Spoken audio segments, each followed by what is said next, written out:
just for the sake of talks. The pause in the talks caps a week-and-a-half process in which talks were initially scheduled for last Monday, invites sent out on Tuesday, the rebels declined the invitation on Wednesday, then showed up over the weekend, insisting they weren't officially at the talks, and both sides disputing assessments from earlier in the week that the talks had formally begun. Indeed, to this point, neither side was willing to concede that talks ever happened at all. The effort was long delayed over arguments among nations over who would be allowed to attend, with Turkey threatening to boycott the talks if any Kurds were allowed in. The Kurds showed up over the weekend too, but were told to leave. The U.S., for its part, insists the pause is wholly Russia's fault, a function of them continuing airstrikes in Syria during the talks, even though there was never a ceasefire agreed to beforehand, and the U.S. warplanes too continued airstrikes throughout the period.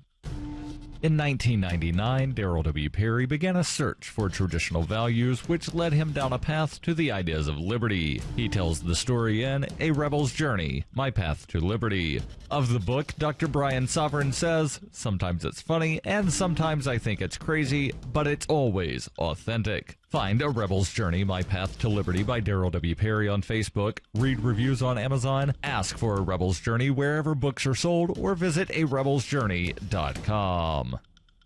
UPI reports a record number of people were exonerated of crimes in the United States in 2015, many of them involving minorities and convictions considered difficult to acquit. The National Registry of Exonerations reports there were 149 known exonerations in 2015, breaking the previous record of 139 set in 2014. Most of the people exonerated last year served an average of 14 and a half years in prison. The exonerations occurred in 29 states, Washington, D.C., Guam, and in federal courts. The registry, started in 2012 at the University of Michigan Law School, said the rate of exonerations has increased rapidly for several years. Overall, in 2015, at least 58 defendants were exonerated from homicide cases. 5 people who were sentenced to death were exonerated last year. There were 47 exonerations for drug possession, including 42 who pled guilty in Texas's Harris County. In total, 54 people were exonerated in Texas, the most nationwide, followed by 17 exonerations in New York and 13 in Illinois.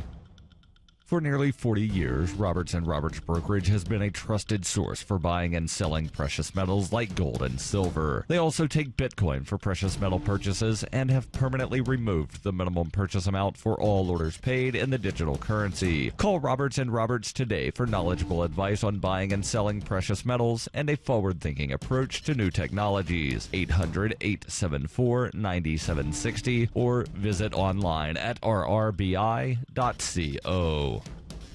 Reuters reports in early January, occupiers in a wildlife refuge in eastern Oregon mulled how the siege would end and what would become of them, including facing prison or death. What they did not anticipate was an apparent splinter group of occupiers ignoring their pleas and refusing to leave the remote Malheur National Wildlife Refuge. Now, frustration is mounting as the holdouts cloud the fate of 9 former occupiers in custody charged with conspiracy to impede federal officers. 2 others were released on conditions that they wear tracking devices as they await trial. A judge has cited the continued standoff as a major obstacle to the release of at least some of those who remain in custody. Andrew Colmetz, an attorney for arrested protester Jason Patrick, referred to the holdouts as, quote, for idiots, end quote, at odds with his client's aims. Eamon Bundy, the leader of the group from jail, asked through his attorney for the remaining occupiers to stand down, and Patrick was arrested soon after. But the holdouts have ignored that plea. At a court hearing on Wednesday for Bundy and the other defendants, prosecutors revealed that they had obtained a grand jury indictment against 16 people, including the defendants. None of the 4 who remain at Malheur National Wildlife Refuge were among the original group of occupiers.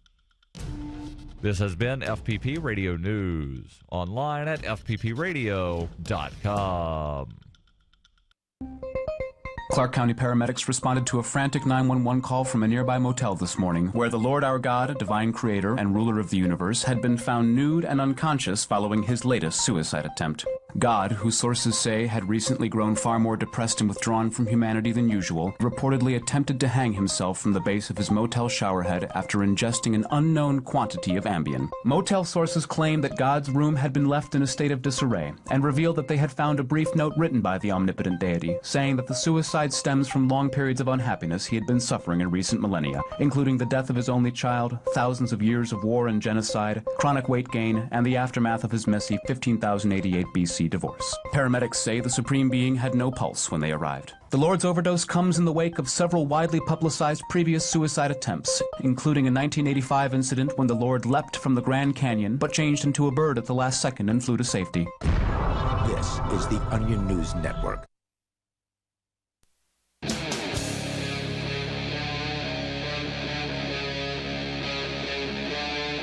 Free Talk Live. This is Free Talk Live. 855-450-FREE is the toll-free call-in line. In studio tonight on this Thursday evening is Darryl, Chris, and Conan. And Chris, I know you've been keeping up, or at least you've been trying to keep up with the situation out there in Oregon, where there's still 4 people that, according to the lawyer of one of the individuals that was arrested about a week ago, are quote-unquote 4 idiots. That was an actual quote from the lawyer. And, well, now there have been some indictments. Eamon Bundy and 15 others accused in the takeover of a federal wildlife refuge. And this includes the 4 people who remain at the refuge. So 16 people, including the 4 that are currently at the refuge, have been indicted on charges of conspiracy to impede federal officers through intimidation, threats, or force. A federal grand jury returned the indictments yesterday. The indictments were unsealed today. The indictment accuses Eamon Bundy, the purported leader of the month-long armed occupation of the Malheur National Wildlife Refuge outside of Burns, Oregon, and the other key players of conspiring to prevent employees of the U.S. Fish and Wildlife Service from working at the refuge, taking over the property armed with firearms, and intimidating the people of Harney County. The alleged offenses began October 5th. Even though no one from the group went onto the property until January 2nd, they alleged that the offenses began on October 5th, when 2 of the defendants met with the Harney County Sheriff to warn of quote-unquote extreme civil unrest if their demands were unmet, according to the indictment. The accused co-conspirators are charged with occupying the federal property while using and carrying firearms, threatening violence against anyone who attempted to remove them from the refuge, and using social media and other means of communication to recruit and encourage others to join. See, now that's what I hope sticks out all this, is how much of the government's case is going to come back to, according to posts on social media, and Eamon Bundy said this on social media on this date. You posted this publicly, so therefore we're using it against you. Yes, it's testimony as far as we're concerned. The indictments also alleged that the group carried firearms on the federal property and refused repeated federal orders to leave. And the indictment contends that the conspiracy lasted through the date of the indictment. Eamon Bundy, brother Ryan Bundy, and the other key players who were arrested last week are named in the indictment, as well as the 4 holdouts who remain on the federal property, and a man who was the first to be arrested in early January, then accused of driving a government truck off the refuge. The defendants will be arraigned on the indictments February 24th. So coming up in just under 3 weeks is when they're due in court for their official arraignment. And I've not read this entire article because this article that I'm reading from OregonLive.com only got posted about 20 minutes ago. But something that I read last night is that the 4 people that are currently at the refuge were not part of the original group of people that took over the refuge on January 2nd. Yeah, there have been people coming and going since the whole thing started. Right, and so that's why the one lawyer called them 4 idiots, because they weren't part of the original group, and the judge is holding them basically as reason for not letting some of the people out of jail, of saying, well, you're charged with conspiracy. There's still people that are there. If we let you out, then you're just going to go back. But no, they're not us. And that's the thing with groups, right?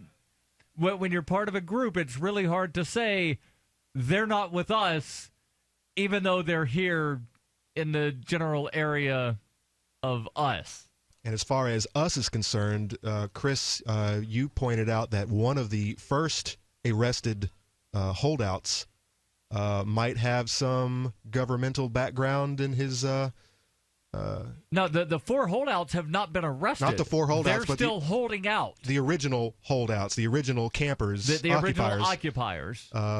One of them, the one that wasn't, well, he wasn't arrested, or he was arrested and then released. Well, hold on. I like campers because that makes it sound a little more fun. And they're all woodsy folk. Absolutely. They live, they're ranchers, and they go out camping every now and then. And they're on a park, aren't they?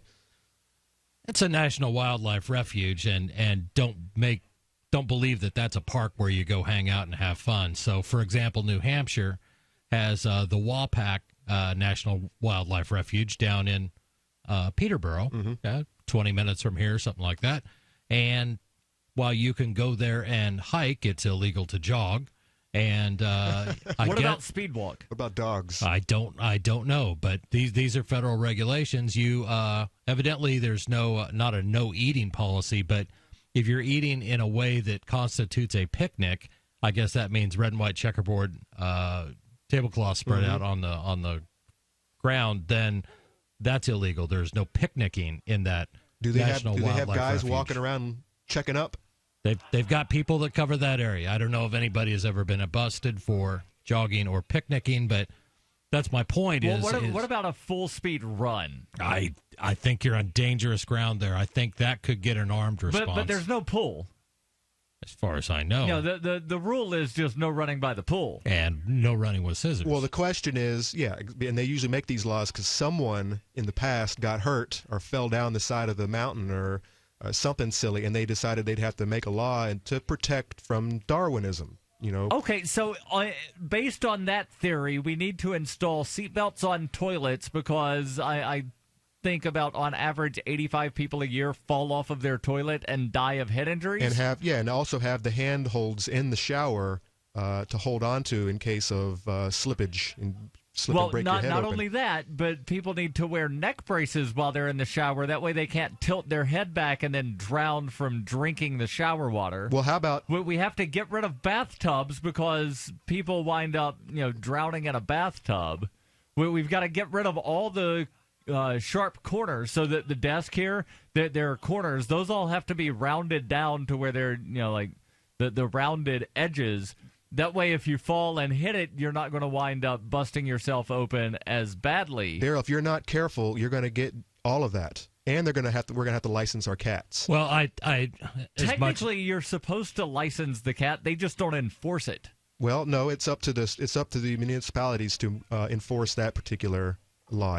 Right, but if you read the wording of it, it makes it sound as though you're supposed to license your cat in Keene, but they don't enforce it on anybody. Okay, well, you guys are debating the liberty aspects of kitty cats. More to the point is there was no justification for there to be a no jogging rule or a no picnicking rule, or whatever rules they have in place out in Harney County in the Malheur National Refuge. The justification is they want to tell you what to do. No. The justification is always we must protect these endangered species, or we must protect these animals. Or stupid people who are inclined to hurt themselves and then. But that rarely comes up. What it really comes down to is they will find a bit of land. So we've got a little federal land grab going on right now with the Silvio Oconte National Wildlife Refuge. That's happening in New Hampshire, and we're fighting that. But in our area, passing through Keene and up north and south of here, It's to protect the dwarf wedge mussel. I don't know. The dwarf wedge mussel. Wedge mussel. All this Do hoopla. those things live in the woods? No, they live in rivers. Therefore, we must protect. Okay, The government must acquire all land that has water. Rain falls on land. Rain ends up in rivers. Therefore, we must acquire in the town I live, Alstead. The government must acquire 25% of the town of Alstead to protect the dwarf wedge mussel. Even though they can't, how much percentage of the New Hampshire land can they grab? It's like 2 or 3%. 2% of the entire state, 5% of any single town. Can we just eat the dwarf wedge mussel and that way it winds up becoming commercially viable? With what butter. do you think? 855-450 free. This is Free Talk Live. Retrievers, Labradors, Goldens are the main breeds that come through our door, but we'll train anything with 4 legs and a tail. My husband and I train hunting dogs and also have a boarding and grooming business. Our dogs, they're athletes, and we feed them very quality food. You can't get enzymes in a commercial dog food because they cook it at such a high heat, but adding Dynavite to their diet has every single dog in my kennel looking better than they have ever looked. DINOVITE.com. 859-428-1000. The omega-3 fatty acids, Flaxseed, zinc, alfalfa, the digestive enzymes that are cooked out of regular dog food. Dynavite's the bomb. Tell everybody we know about Dynavite. Just feed your dog right. Use Dynavite. If it's working, don't quit. When I get down to the bottom of my box of Dynavite, it's time to place my order. Dynavite.com. 859-428-1000. 859-428-1000. DINOVITE.com. Hello, my name is Don Wiskin from HeartDrop.com, the distributors of Extendivite, the #1 heart drop that people have been raving about for years. Every February for the last 16 years, HeartDrop.com has had a Heart Month sale to help you stay heart healthy. For only $115 plus shipping and handling, you can get a 4-month supply of Extendivite in either liquid or capsule form to help you get started on your path to better health. Now is the time to stock up. Order what you need. Stay heart healthy all year with the #1 heart drop, Extendivite. To order your Extendivite, call 1-877-928-8822. That's 1-877-928-8822. Or visit our website, heartdrop.com. Extend your life with Extendovite. I'm Ian Freeman, host of Free Talk Live. We've been covering Uber for years on the radio with their ongoing legal cases across the globe defending your right to give people rides without asking government permission. I wanted to support Uber more directly, so I signed up to be a driver. It's fun to meet new people and help Uber push forward innovation. As of this recording, Uber is active in 67 countries, so there's a good chance they're available in your area. If you'd like to drive for Uber and make some money helping people get where they want to go, sign up at drive.freetalklive.com, and you'll get a $100 bonus after you complete a certain number of trips. With Uber, you can drive anytime you want. You set your schedule. To get started, you need a good driving record, 4-door vehicle, insurance, registration, and to pass a background check. It costs nothing to sign up, so visit drive.freetalklive.com. That's drive.freetalklive.com. And if you just want to try Uber as a rider, visit ride.freetalklive.com. Your first ride's free. DVD, books, music, instruments, periodicals, computers, software, electronics, photo, cell phone,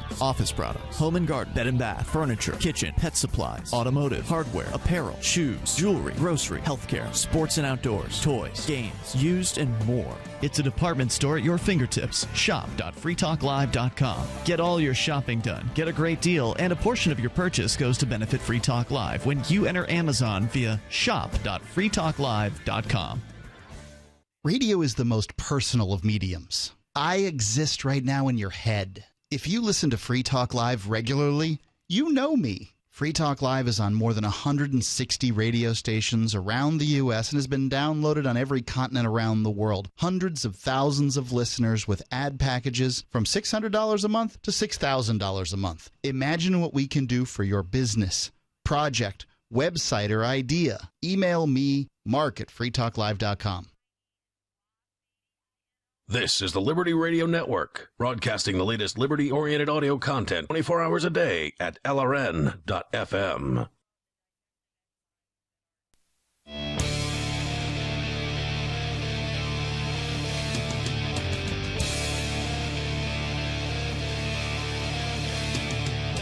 This is Free Talk Live, the live Thursday night edition. In studio tonight, it's Darryl, Chris, and Conan. And we've been talking about the situation out in Oregon, the new information where 16 people, including the 4 holdouts at the Malheur National Wildlife Refuge, have been indicted on various charges, and we'll get back to talking about that. And, you know, some of those people out there in Oregon are kind of in hot water, and you might be in hot water too if you forget about Valentine's Day that's coming up in about a week and a half. But we can keep you out of hot water. You can buy your significant other some delicious chocolate-dipped strawberries. They have a white chocolate with swizzles.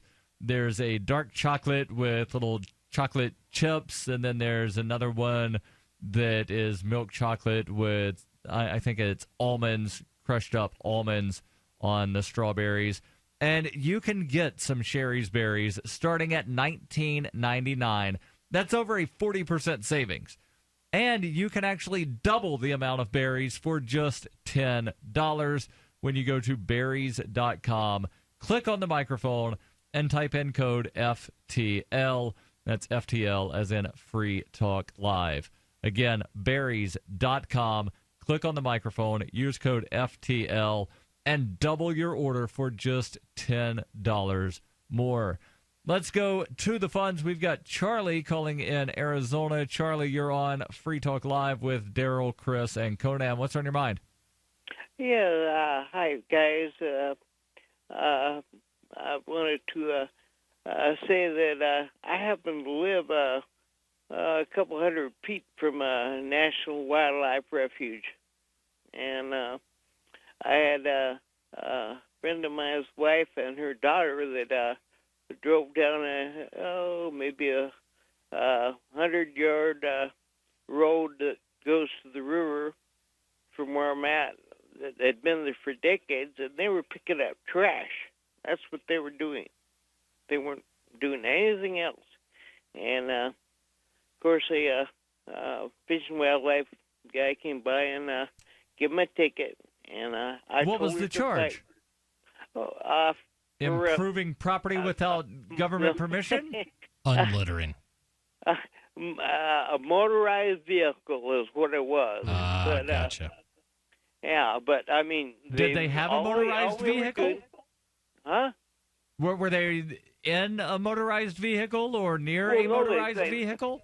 They drove down this short roadway to park, you know, and... What, was there a sign saying they couldn't drive? No, and that's how we beat it. Okay, good to hear. We went to federal court in Kingman, and I helped her defend against it. Good for you. And we took yeah, well, that's what I do. And we took pictures, and there was absolutely no signage at all. But let me tell you, they were so quick to get out there after we won that, and the signage they put up was no motorized vehicle, no campfires, and no camping. So as far as I know, if you want a picnic, you can. Just don't drive your thing down there. Now, whether you want to pick up trash is up to you.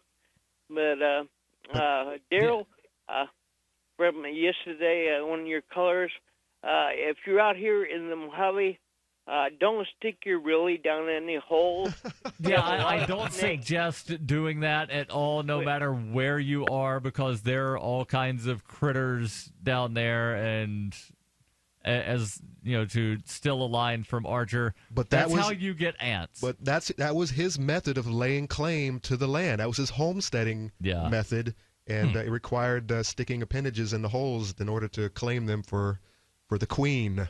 Yeah, and some of the weird things about the federal land. I used to live in Sedona, a couple of years before I wound up moving out here to New Hampshire. And there was one of the trails. It was like a 26-mile trail that started maybe a mile from where I lived.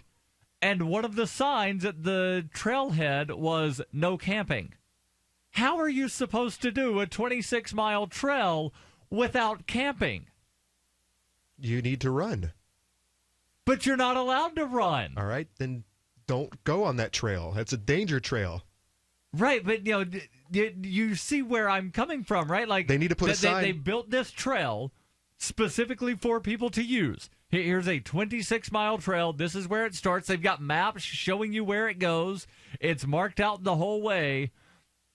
And then there are signs saying no camping on the trail. They need to put a sign underneath the no camping sign saying next campgrounds 26 miles, similarly to the way they put the next gas station 70 miles.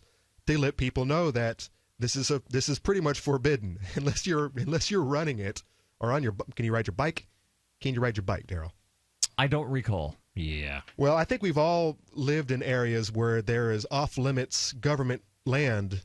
But it wasn't off limits. For whatever reason. It was open for public use. This is their way of making it difficult to prevent people from trekking around on it. So, hey, we know we can't make it illegal to be on this land, but we can make it difficult for them. Yeah. Let's put this sign up saying no camping. I don't think that's a goal. I don't think the goal is just to make people's lives hell. I think the goal is to profit from it. No, I think that is the goal. No, I think the goal is to just give people a hard time. That's it? I think they have an agenda. They want to save some woodland critter. The agenda is they want to control your life. Except they can't say it's off limits, period. But they can add little clauses in there. They can make it very hard for you to do anything or to make a living. And we can go back to Bundy Ranch and we can talk about the fact that there's a desert tortoise there. So you can't be there. You can't do anything. In little towns around here, we're saying, okay, well, it's the dwarf wedge mussel, so no development, and we need to acquire all these lands, and we'll do it through eminent domain if you don't want to sell to us. And you can look at the birds in Malheur County and Harney County in southeastern Oregon. The point is usually there's always an agenda, and sometimes it's going to be environmental, sometimes it's going to be more. And if you guys talked about, and I don't recall if you did, talked about all the Harry Reid deals that were involved in a lot of the land in Nevada, and talking about giant solar farms and talking about mining rights and things like that. To me, I look at this stuff and I go, crony capitalism. I mean, this is industry and government in collusion to seize very valuable land that somebody's going to profit from, and it sure as hell isn't going to be the American people. Right. Although they do say, this is, the people own this land. This is public land. It's owned by the people. But yet when the people try to use the land, they say, no, you can't do that because this is ours. Yeah, and not only do the people own it, but their tax monies are used to maintain the park rangers and the fences they build up around it. We're going to steal your money to pay for this property that we say is yours, and then we're going to tell you all the ways that you can and can't use it. And we're going to say, you know what? And it's all good. It's all for you. It's all for the future of the dwarf mussel. It's for your kids. I would rather have the Audubon Society own all of the national parks so that they can actually wind up making money at it and not using threats of force and bring coercion. the bison back. Darryl the bird lover.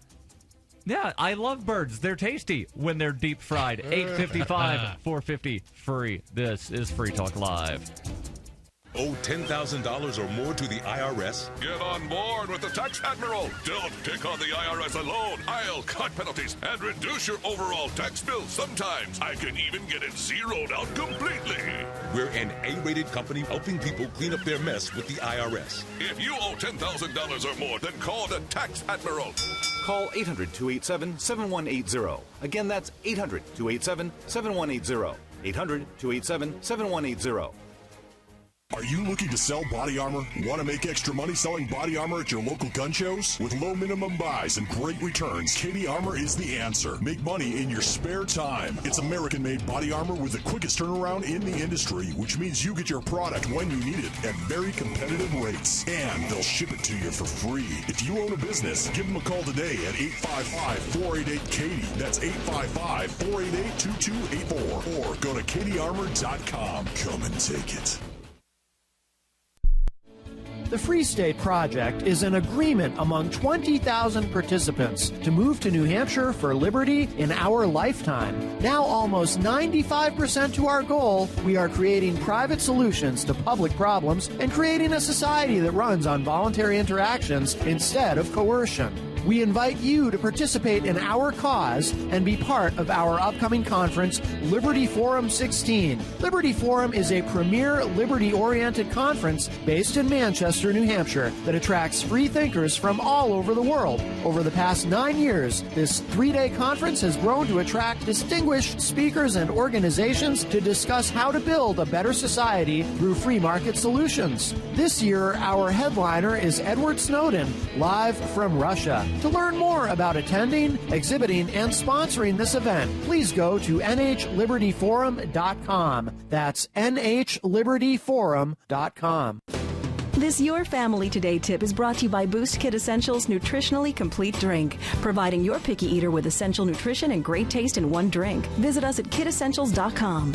To make sure your kids eat healthy, follow the 5-a-day plan. Serve 3 servings of vegetables and 2 servings of fruit daily. Remember, a serving could just mean a piece of fruit or a half cup of veggies. If your kids are picky eaters, ask a nutritionist about other sources. For more tips like these, visit us at parenthood.com/yourfamilytoday. The 3 most important things you can do for Free Talk Live are: 1, share 1 episode a week on Facebook or in some other social networking site. 2, buy the things you buy online through shop.freetalklive.com. 3, give $5 a month to the AMP program. It's my firm belief that Free Talk Live's AMP program is the best use of your charitable dollar among liberty-oriented organizations. Support all the organizations you love, but make sure you give $5 a month to AMP at amp.freetalklive.com. I pledge allegiance to the flag of the United States of America. It's really not creepy to have little kids mindlessly recite this anthem every day and pledge their life to a government before they're old enough to really think about what they're saying. This is not a form of brainwashing. This is really the greatest country in the whole world. All the other countries suck. And if this country ever goes to war, as it often wants to do, I promise to help go and kill all the other countries' kids. God bless GE. God bless Citigroup. Amen. Very good, kids. Now come and get your Ritalin. You can sign up to receive the latest about the Liberty Radio Network via our email updates at updates.lrn.fm. That's updates.lrn.fm.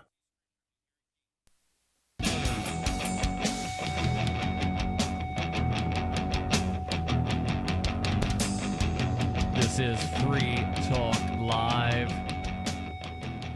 You can call in with whatever is on your mind. 855-450-FREE. That's the toll-free call-in line. That's 855-450-3733. And, of course, we have Skype, where generally if you have a decent internet connection and a decent microphone, you will sound better than if you call in on the regular landline. In studio tonight is Darryl, Chris, and Conan, and we've been talking about the situation out there in Oregon with the remaining occupiers of the Malheur Wildlife Refuge and how they're actually affecting, in the view of the judge anyway, they're affecting some of the people that have already been arrested. There was a grand jury indictment of 16 people yesterday that included the 4 people that are holding out there at the Malheur Wildlife Refuge. And the story here from Oregon Live continues by saying that the federal conspiracy charge is a felony and carries a maximum 6-year prison sentence and fines. The case has been assigned to U.S. District Court Judge Anna J. Brown. Eamon Bundy is the son of controversial Nevada rancher Cliven Bundy, who led a group of, they say followers. I would not use the term followers, but Eamon Bundy led a group of people onto the refuge on January 2nd and took over the headquarters of the refuge. They then demanded the release of 2 local ranchers who were taken to prison on some charges from nearly a decade ago, where they had burnt some land on a controlled burn. Their own land, by the way. Well, it started on their own land, and then it leached off into federal land. Well, that was the first one. They did 2 fires. Mm-hmm. The first fire spread onto federal land. Right. The second fire did not. The second fire, they did a controlled burn to stop the spread of a wildfire. They did a fire break. Yeah, and they did a break, and it stopped the fire, but still, no, arson. And they served their sentence. They served their sentence. However, the judge that gave them the sentence went more lenient than what federal law allowed the judge to do. There was a mandatory minimum sentence attached to the arson charge, and the judge said, I don't think you deserve to be in jail for 5 years. Gave one individual a 1-year sentence, the other one, I think, a 6 or 9 month I think it was 3 months sentence. And then, now, a couple years after they got out of jail, another judge said, yeah, you weren't in jail long enough. You've got to go back for at least 4 years. Now, the federal conspiracy charges, that's the wording. Are these guys now labeled as terrorists, if I'm not mistaken? Domestic terrorists? You talking about the Bundy and the other people that took over the refuge, or the people that did the arson? Well, actually, both. I know the people arsonists that did the arson, they were charged with that was the anti-terrorism laws, under anti-terrorism. But how about these guys? It doesn't say if it's under the anti-terrorism. I guarantee you that if it was under... No, I can guarantee you if it was under the anti-terrorism statute, they would be mentioning that in every headline and multiple times throughout the article. Yeah. I know they've got them with a conspiracy to interfere with a federal official, and we'll get back into this story here in just a second. But we've got Chris calling in from, I'm guessing this is Indiana, wants to talk about David Bowie, the hunter-gatherer guy from the 1800s, or the musician? The musician. Okay. You're on Free Talk Live. Go ahead with your thoughts. Good evening. Well, I have evidence that David Bowie is still alive. Oh, really? Okay. Ground control to Major Tom. Let's hear it. Professor Snape is still alive too, right? Well, let me tell you, you guys got to go watch this Sky News video, which is an English television news station. Mm-hmm. And the next day, after he passed away, there was a guy, a music industry executive by the name of Jack Stephen, that went on to Sky News the next day. And this guy is David Bowie talking, because you can look at the real Jack Stephen, looks nothing like this guy. This guy resembles David Bowie 100%. Who is Jack Stevens? The reason I think Jack Stephen is a music industry executive in England, and he's talking about David Bowie's death, and he even mentions that a part of him died and all this. And there's actually, on the secret songs for David Bowie, you can look this up. The cover is David Bowie with a finger in front of his mouth, like, shh, be quiet. And on the left, it's DB, and on the right side of it says DIE, die, because, like Time Magazine, the picture kind of covers the letters. So DB on the left, die on the right, and then he's like making a hush movement with his hand over his mouth. Wow, and this guy Jack Stevens, very similar. Has anybody ever seen Jack Stevens and David Bowie in the same room at the same time? I haven't. Look up the real Jack Stevens. He has, like, his teeth, they have like 5 gaps in them, but then this guy's smiling on Sky News, and they're perfect teeth, just like David Bowie. So let me ask this question. What's the point of faking the death of David Bowie?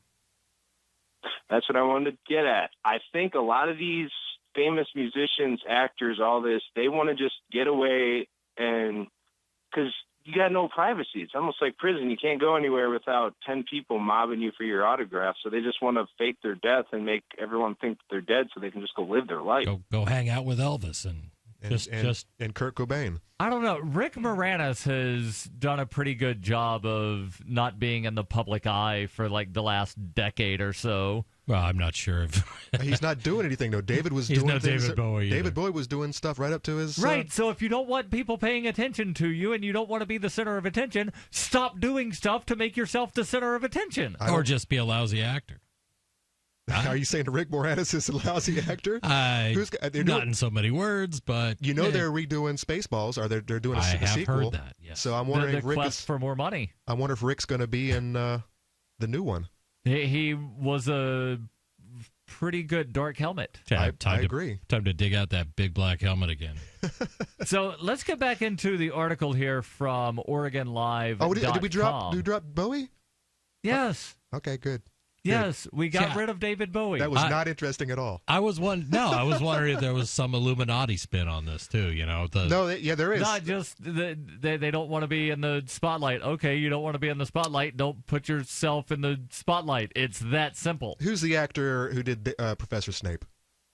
Alan Rickman. Yeah, they both died at 69. Very, very close. Within a couple weeks of one another. And, of course, all the Illuminati debaters are coming out saying that this 69 is a special number. So I don't know. Oh, yeah, that's the new 27. Because remember there for the longest time, everybody dies at 27 as a sacrifice for something because there's 33 degrees of masonry in the 42nd parallel. And it's like, you can throw these numbers out, but they still don't mean anything. They mean something to someone. They're making it. They're making it mean I know something. some people that think that every checkerboard pattern is, Illuminati symbolism.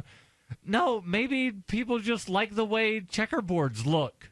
Like, I think that some people wind up giving symbols and numbers and pictures too much power. I don't think there's any question that 69 has special meanings and powers. Happy Valentine's Day. Yeah. Every high school kid knows exactly what you're talking about. So Let's get back to the Oregon Live story where they say that the federal conspiracy charge is a felony, carries a maximum 6-year prison sentence. Bundy and the others went to the wildlife refuge on January 2nd, demanding the release of 2 local ranchers who were put back in prison for fires on their own property. And now we get into the more interesting, the meat of the article here, and we'll have that for you and your calls. 855-450-FREE. You can control your health care with Liberty Health Share. Liberty Health Share is like-minded people coming together to share medical costs, which saves money. You don't even have to pay for procedures that violate your conscience. Because we all share the same values. Join the movement of people who share in medical costs and change the way you pay for your health care forever. Go to libertyhealthshare.org to find out more. Liberty Health Share. Together, we're changing health care for good. libertyhealthshare.org. As a pioneer of the e-commerce movement, Overstock.com is proud to be the first major retailer to accept Bitcoin.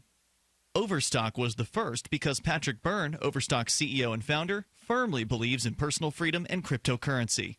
Over the past 16 years, Overstock has furnished over 18 million homes with a diverse line of products to suit everyone's unique styles and preferences. Support Overstock and freedom of choice while enjoying free shipping on orders of 0.211 Bitcoin or more. It's about time something new came along for better selling and buying online. And I found it. What now, Marge? It's buysellmakeoffer.com. Never heard of it. It's a brand new company. That's why you've never heard of it. It's the newest and best way to sell any products online. I did all the research. Sell my car? Yes. Our home? Yep. My golf bag? Your golf clubs. All of them. How about your purse collection hoard? Hey, now. You said any product. Right. I did. We get 30 days free. Really? Packages starting from only $7.95. And buysellmakeoffer.com will never charge item fees, ever. Never. And this is cool. Listen to this. You can even use Skype or video to show your items. That's cool. Yes. All we have to do is go to the website, sign up, and then load our stuff to sell. I love this site. Buysellmakeoffer.com. Buysellmakeoffer.com. You got it? Buysellmakeoffer.com. Buy, sell, makeoffer.com. Better selling, better buying. What if the key to achieving liberty in your lifetime was to move together with others who think like you? Liberty activists are joining the Free State Project, which is over 90% of the way to its goal of 20,000 participants. And they're already making the move to New Hampshire. The successes are piling up and are proving the Free State Project is a real movement and no longer just a great idea. When you're planning your move, consider Keene. Keene is famous for its civil disobedience and non-cooperation, and there's plenty of political opportunity as well. If you're a regular reader of freekeene.com, you know there's a lot going on in Keene. Keene is the liberty media capital of the world, with television, talk radio, and more, all originating here. Though it's more than just activism, with regular social events each week. See what's happening at freekeene.com and get connected with video, audio, free books, a forum, and activist tools you can download and use in your area at freekeene.com. That's freekeene.com. You can listen to Free Talk Live on the radio, podcast, satellite, webcam, and our live streams. But did you know you can listen to Free Talk Live from any phone, anywhere? Add this number to your phone, 213-493-0308. It's a long-distance call, so make sure you're familiar with your phone's calling plan. The listen lines are airing the latest episode of Free Talk Live 24 hours a day, including our live shows. Call 213-493-0308. That's 213-493-0308. Are you a political activist who does things that the government might not like? Then this free ebook may save your life. Rats is your guide to protecting yourself against snitches, informers, informants, agents provocateurs, narcs, finks, and similar vermin. Rats was written by OG libertarian Claire Wolfe. Rats is a short book, easy to read, and available free in many formats. Download Rats free at rats-nosnitch.com. That's rats-nosnitch.com. What's up next? Visit the Liberty Radio Network program guide to find out at shows.lrn.fm. That's shows.lrn.fm.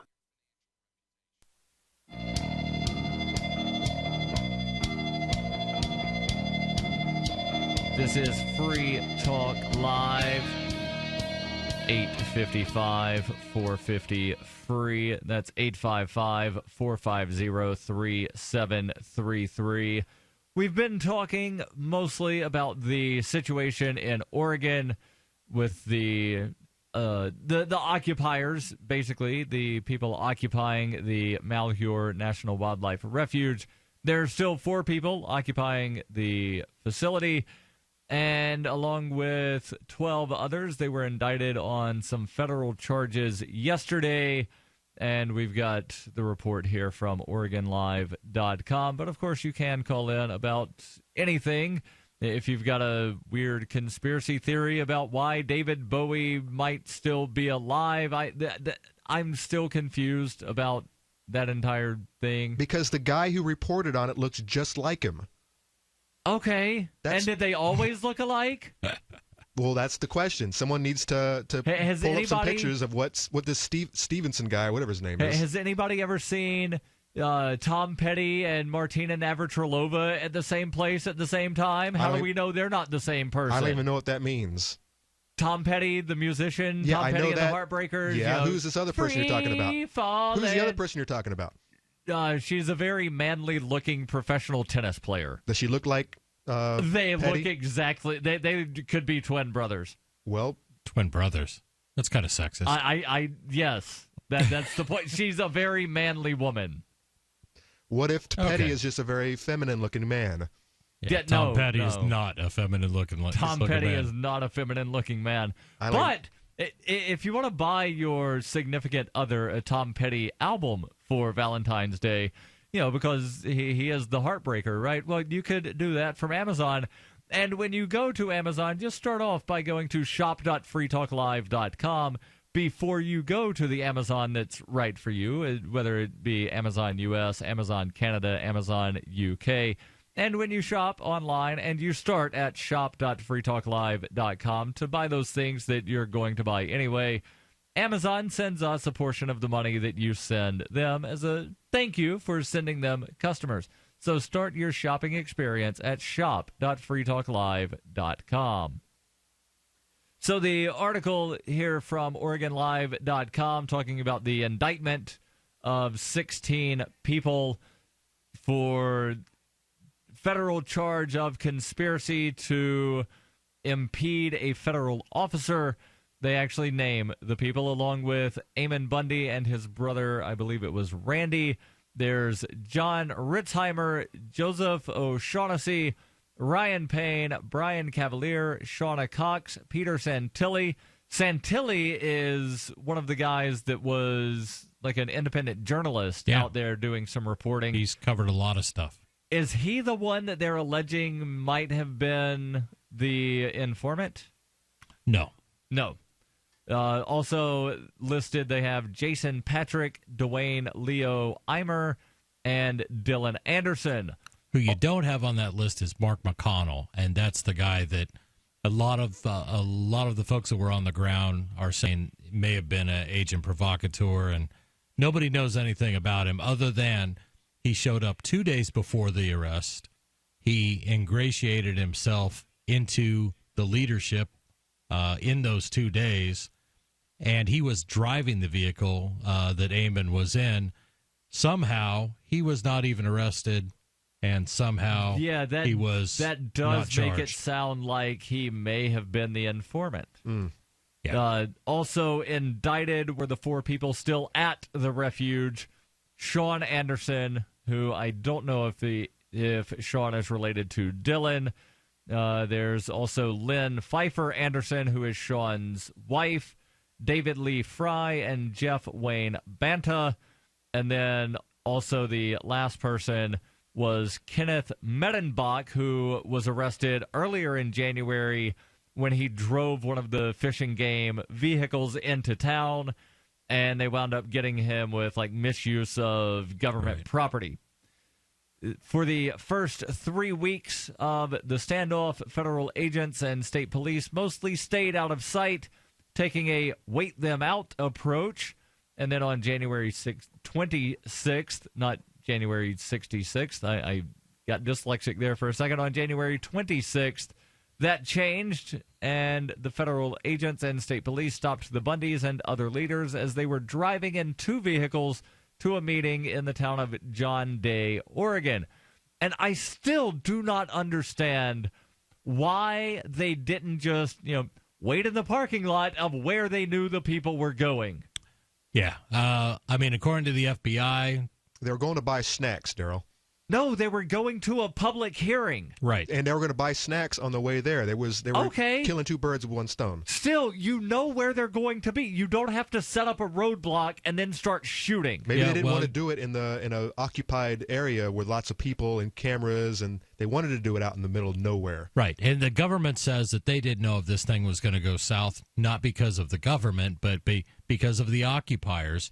So that's their excuse to do things in the middle of nowhere where there is no cell phone coverage. I can tell you that from experience. Yes. And just there's not going to be any witnesses. So whatever narrative the government wishes to put out about this, that's what we get. What we get is drone footage that's grainy and cannot be highly enhanced. We get zero grainy, audio. out of focus. Right. And in black and white, and I think that's important because you do see on some of the angles now that independent analysts have gone in and enhanced it. You see how many red dot lasers have been used, and they're all over those vehicles as they're getting stopped. Yeah, and if you actually wind up looking, there's bullet holes in the front windshield of the vehicle, which leads one to believe that shots were fired before anyone ever exited the vehicle. And it's a wild video, and I encourage. It's sad. It's hard to watch, but I encourage people to watch it.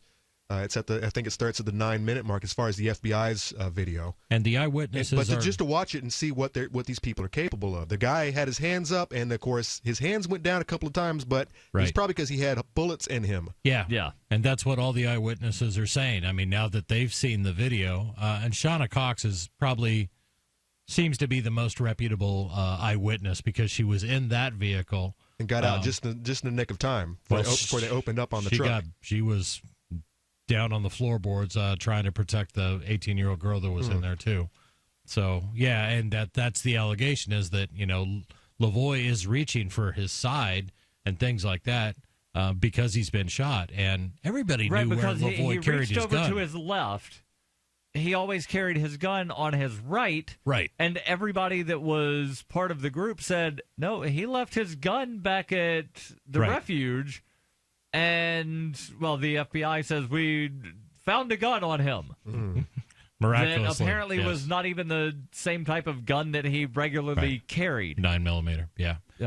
So they do mention here that Lavoie Fennecolm was shot and killed by state police at a roadblock where the Bundy brothers, Ryan Payne, Brian Cavalier, and Shauna Cox were arrested. 2 others associated with the group were arrested in Burns, Oregon. 3 were arrested at an FBI checkpoint when leaving the refuge, and another surrendered to authorities in Arizona. And then it gets in giving the age and residency of everybody that was arrested. But I do think that this is very interesting, specifically from the standpoint of you've got this judge that, and it doesn't mention it in this Oregon Live article, but it does mention it in the Reuters report that I read last night, where the judge is using the 4 holdouts as evidence against the people that were arrested as part of the conspiracy of, well, there's still people there. You're still Obviously, conspiring. You conspired with them. Even though Eamon Bundy repeatedly has sent messages through his lawyer telling people, please leave. Right. Go home. Yeah, go back to your families. The 4 that are left, they don't want to leave, partly because they want assurance that they're not going to wind up getting arrested or worse shot on the way home when they try to leave. And we know that, well, now there's warrants for all of them because they've all been indicted. But prior to yesterday, there is only a warrant for one of the 4, and they wanted to make sure that nobody was going to get arrested. So, I can understand why they're not leaving, but at the same time, it's ridiculous that the judge is using these 4 people that did not show up at the same time as everybody else for the occupation. They're saying, well, no, they're part of your group, and you can't say that they're not part of your group because they're where you were. You're stuck in the middle. You're going to have a hard time fighting the government. Yeah. And, what's the old saying? I fought the law, and the law won. This is Free Talk Live. Your calls and thoughts welcome. 855-450-FREE. You can control your health care with Liberty Health Share. Liberty Health Share is like-minded people coming together to share medical costs, which saves money. You don't even have to pay for procedures that violate your conscience. Because we all share the same values. Join the movement of people who share in medical costs and change the way you pay for your health care forever. Go to libertyhealthshare.org to find out more. Liberty Health Share. Together, we're changing healthcare for good. libertyhealthshare.org. As a pioneer of the e-commerce movement, Overstock.com is proud to be the first major retailer to accept Bitcoin.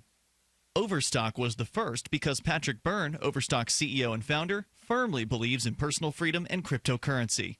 Over the past 16 years, Overstock has furnished over 18 million homes with a diverse line of products to suit everyone's unique styles and preferences. Support Overstock and freedom of choice while enjoying free shipping on orders of 0.211 Bitcoin or more. This is your Roberts & Roberts Brokerage Daily Precious Metals Update. On Thursday, gold is $12 higher at $1,155 per ounce. Silver is up 18 cents at $14.92 per ounce. Bitcoin is trading at $384 US. Both silver and gold have made big moves this week, driven by bad economic news. If you want to know more, give us a call at 800-874-9760 or online at rrbi.co. Did you know that you can listen to and watch Free Talk Live during our live show 7 days a week from 7 to 10 p.m. Eastern via our studio cam at cam.freetalklive.com? Not only that, but you can also chat with other listeners at the same time. Do I need to mention that both the studio cam and chat room are totally free? Outside of Free Talk Live's live hours, you won't see a cam feed, but will hear audio from the Liberty Radio Network. So listen, watch, and chat all free at cam.freetalklive.com. That's cam.freetalklive.com. You're listening to the live edition of Free Talk Live. Hour number 2 is next after the news here on the Liberty Radio Network at LRN.FM. From Keene in the Shire, the Liberty Media capital of the world, this is Darryl W. Perry, host of FPP Radio News for Thursday, February 4th, 2016. Silver is trading at $14.82 per ounce. Gold is valued at $1,150 per ounce. And according to BitcoinAverage.com, the average price of Bitcoin is $376. Antiwar.com reports UN Special Envoy Staffan de Mistura on Wednesday declared a pause of the Geneva-based Syrian peace talks, saying both sides need to do more before there can be a serious effort, adding that he did not want talks just for the sake of talks. The pause in the talks caps a week-and-a-half process in which talks were initially scheduled for last Monday. Invites sent out on Tuesday. The rebels declined the invitation on Wednesday, then showed up over the weekend, insisting they weren't officially at the talks, and both sides disputing assessments from earlier in the week that the talks had formally begun. Indeed, to this point, neither side was willing to concede that talks ever happened at all. The effort was long delayed over arguments among nations over who would be allowed to attend, with Turkey threatening to boycott the talks if any Kurds were allowed in. The Kurds showed up over the weekend too, but were told to leave. The U.S., for its part, insists the pause is wholly Russia's fault, a function of them continuing airstrikes in Syria during the talks, even though there was never a ceasefire agreed to beforehand, and the U.S. warplanes too continued airstrikes throughout the period. In 1999, Darryl W. Perry began a search for traditional values, which led him down a path to the ideas of liberty. He tells the story in A Rebel's Journey, My Path to Liberty. Of the book, Dr. Brian Sovereign says, sometimes it's funny, and sometimes I think it's crazy, but it's always authentic. Find A Rebel's Journey, My Path to Liberty by Darryl W. Perry on Facebook, read reviews on Amazon, ask for A Rebel's Journey wherever books are sold, or visit arebelsjourney.com. UPI reports a record number of people were exonerated of crimes in the United States in 2015, many of them involving minorities and convictions considered difficult to acquit. The National Registry of Exonerations reports there were 149 known exonerations in 2015, breaking the previous record of 139 set in 2014. Most of the people exonerated last year served an average of 14.5 years in prison. The exonerations occurred in 29 states, Washington, D.C., Guam, and in federal courts. The registry, started in 2012 at the University of Michigan Law School, said the rate of exonerations has increased rapidly for several years. Overall, in 2015, at least 58 defendants were exonerated from homicide cases. 5 people who were sentenced to death were exonerated last year. There were 47 exonerations for drug possession, including 42 who pled guilty in Texas's Harris County. In total, 54 people were exonerated in Texas, the most nationwide, followed by 17 exonerations in New York and 13 in Illinois. For nearly 40 years, Roberts & Roberts Brokerage has been a trusted source for buying and selling precious metals like gold and silver. They also take Bitcoin for precious metal purchases and have permanently removed the minimum purchase amount for all orders paid in the digital currency. Call Roberts & Roberts today for knowledgeable advice on buying and selling precious metals and a forward-thinking approach to new technologies. 800-874-9760 or visit online at rrbi.co. Reuters reports in early January, occupiers in a wildlife refuge in eastern Oregon mulled how the siege would end and what would become of them, including facing prison or death. What they did not anticipate was an apparent splinter group of occupiers ignoring their pleas and refusing to leave the remote Malheur National Wildlife Refuge. Now, frustration is mounting as the holdouts cloud the fate of 9 former occupiers in custody charged with conspiracy to impede federal officers. 2 others were released on conditions that they wear tracking tracking devices as they await trial. A judge has cited the continued standoff as a major obstacle to the release of at least some of those who remain in custody. Andrew Colmetz, an attorney for arrested protester Jason Patrick, referred to the holdouts as, quote, for idiots, end quote, at odds with his client's aims. Eamon Bundy, the leader of the group from jail, asked through his attorney for the remaining occupiers to stand down, and Patrick was arrested soon after. But the holdouts have ignored that plea. At a court hearing on Wednesday for Bundy and the other defendants, prosecutors revealed that they had obtained a grand jury indictment against 16 people, including the defendants. None of the 4 who remain at Malheur National Wildlife Refuge were among the original group of occupiers. This has been FPP Radio News, online at fppradio.com. This is the Onion Week in Review. In a landmark 5-4 decision issued this Wednesday, the Supreme Court ruled to allow Americans to cram cash directly into politicians' mouths. The ruling, which effectively eradicates former prohibitions against stuffing checks and stacks of $100 bills straight down the throats, ears, and other orifices of presidential and congressional candidates, is expected to fundamentally alter the ways American politicians have large quantities of money shoved right into their bodies. In football music news this week, the 1985 Chicago Bears reunite to record their first new material since the Super Bowl Shuffle. The group says the new material will be darker and more introspective than its Shuffle-era work. And in this week's op-ed pages, a man asks why, if God exists, doesn't he throw us like a really sweet party? In other news, an increasing number of men feel pressure to accept realistic standards of female beauty. FedEx confirms that more than 600,000 people try to mail themselves each year. And a recovering alcoholic doesn't need friends to have a good time. This is the Onion News Network.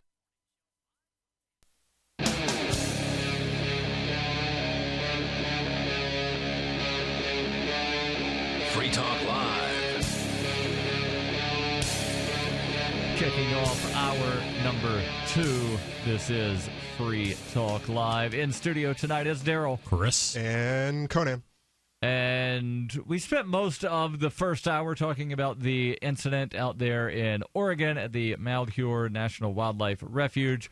That's been going on for over a month now, and there are still 4 holdouts. And, well, we don't know how long they're going to continue holding out, but we know when they're due in court. They were indicted yesterday. They're due in court on the 24th of this month, so just under 3 weeks. They're due in federal court.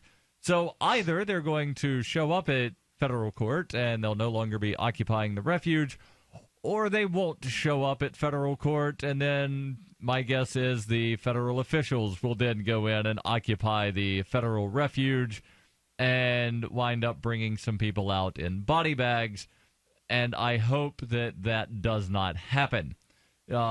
Somebody that, well, we might later in the show get into the story about somebody that prevented themselves from being put in a body bag.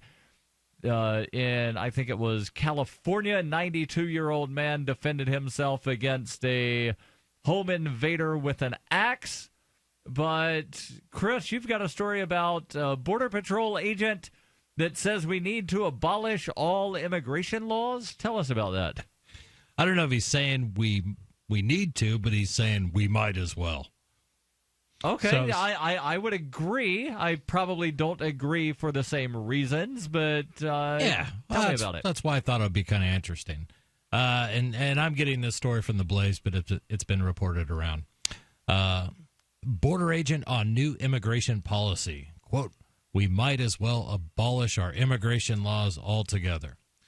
A U.S. Customs and Border Protection agent spoke out Thursday, saying that the agency has received orders to release illegal immigrants and no longer order them to appear at deportation hearings, the Washington Examiner reported. The new orders are a significant change from what the agency's former policy has been, especially in the past few months. But there's more. The recent orders, according to Agent Brandon Judd, president of the National Border Patrol Council, include a requirement that the whereabouts of illegals released not be tracked. Quote, we might as well abolish our immigration laws altogether, unquote, Judge said. So, what, because we're not cracking down on immigrants as hard as he thinks we should, we might as well not have laws. Exactly. That's the whole point. Or are they not working? As soon as you capture 100, there's another 100 sitting right there ready to get picked up again, or they're turning right around and coming right back through. There's so many reasons we have immigration, but he goes on to say, judge claimed that the radical policy shift emerged as the result of, quote, embarrassment, unquote, the Obama administration experienced after learning that just over half of illegal immigrants ordered to appear in court actually showed up. Quote, the willful failure to show up for court appearances by persons that were arrested and released by the Border Patrol has become an extreme embarrassment for the Department of Homeland Security. It has been so embarrassing that DHS and the U.S. Attorney's Office has come up with a new policy, he said, testifying on the 2-year rise in immigration youths before the House Immigration Subcommittee. Undocumented immigrants will no longer be given a, quote, notice to appear order since apparently most simply ignore them. According to Judd, border agents jokingly refer to the NTA letters as notices to disappear. You know, and like so let me ask you this question. Put yourself in the shoes of an undocumented immigrant for a moment. And you know that your sole crime, if you will, is existing in the wrong piece of land without proper documentation. And you've not harmed anybody. You just exist, and you don't have the papers needed to exist on this piece of land. And if you show up in court, they're going to send you back to the place that you left. And you left there for a reason. Sure. And you didn't go through the proper channels for a reason because it's costly and time-consuming, and it relies partially on luck. And most people, most Americans don't want to understand or even attempt to try to understand the immigration system. I think they're smart enough to realize there's another aspect, too. If they come in legally, then they're instantly into the system. They're instantly taxed. They are not going to be able to, make the easy money to them. I don't mean to imply that they work easy jobs, because they certainly do not. No. To send home to take care of their families or to do whatever they want. Yeah, as soon as their name is in the system, they are documented, and the government knows where they're at. And they can, this is the reason they're able to just come right back after they're thrown out. Right. Is because they don't have any documents to worry about. Yep. They're free people in a way. Yeah, I would love to wind up being undocumented. I wish I could become an undocumented human. Unless society catches up with that idea, that would be very hard. Listen to the people who are trying to get jobs or buy a house without a Social Security number. Yeah. You have kids, hippie kids, a lot of them, who grew up without Social Security numbers, and now they're realizing that I can't survive in this society. Yeah, they can't go to college. That's been made up around this documentation scheme. They can't get, quote unquote legal jobs. They have to find stuff under the table, and that's not always easy to do. And most of the under the table stuff is going to wind up being stuff that there's a high risk of serious injury or possibly death. Well, yeah, not always. Sometimes it's just stuff that you cannot economically pay a person to do and still be a viable business. I look at agriculture. I look at the hospitality industry with hotels and things like that. If you start adding in, $12, $15 an hour wages for every maid that cleans every hotel room in America, okay, prices are really going to go up, and not as many people are going to be able to afford to stay in hotels on vacation, and then people who aren't cleaning rooms are going to end up looking for anybody work. who is against undocumented immigration needs to realize that if they were to really crack down, and I don't think they really care to do so, but if they were to really crack down, prices would go up everywhere. Food, restaurants, across the board, the hotels. Not only everywhere. that, but a lot of the places that have a very low sort of what's the term, profit margin. Sure. So grocery stores, they generally have a very low profit margin. Couple percent, that's it. If you're in one of these places with a very high population of immigrants, whether they be legal or illegal, and you kick all of them out, well, you're losing 3, 5, 10 times the profit margin of what these little mom and pop stores are making.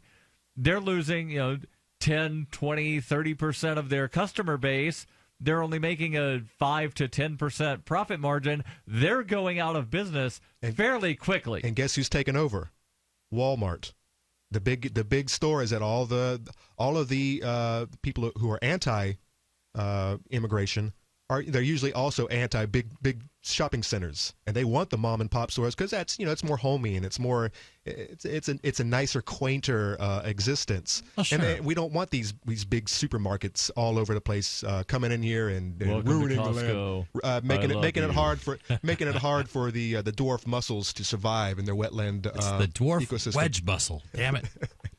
But how is I that go different from the dwarf mussel? I don't know. But I look at this and I tell you, if you happen to have access to HBO Online or HBO Go or whatever it is, or if you never saw the Vice special on Alabama's agricultural economy, Alabama was one of those states that took a hard line, and they said, you know what? Alabama and Georgia both. Right.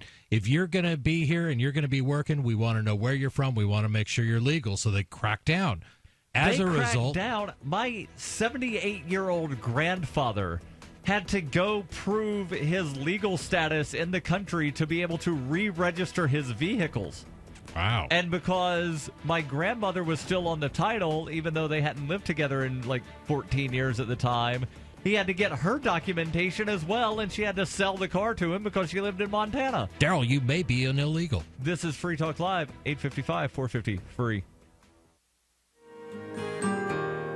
So the protection of life, liberty, and property is what the Free State Project is all about. But it's an effort to move 20,000 people who understand. It's about demonstrating to the entire country that, yeah, we can have a free market, a truly free market. Making it just a freer, great place to live.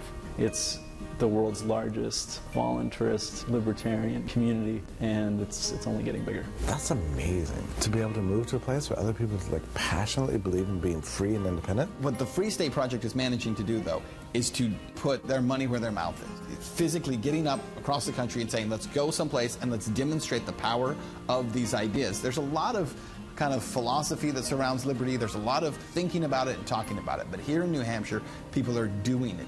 101 Reasons Liberty Lives in New Hampshire, a documentary by Free State Project Early Movers. Watch it free at 101reasonsfilm.com. 101reasonsfilm.com.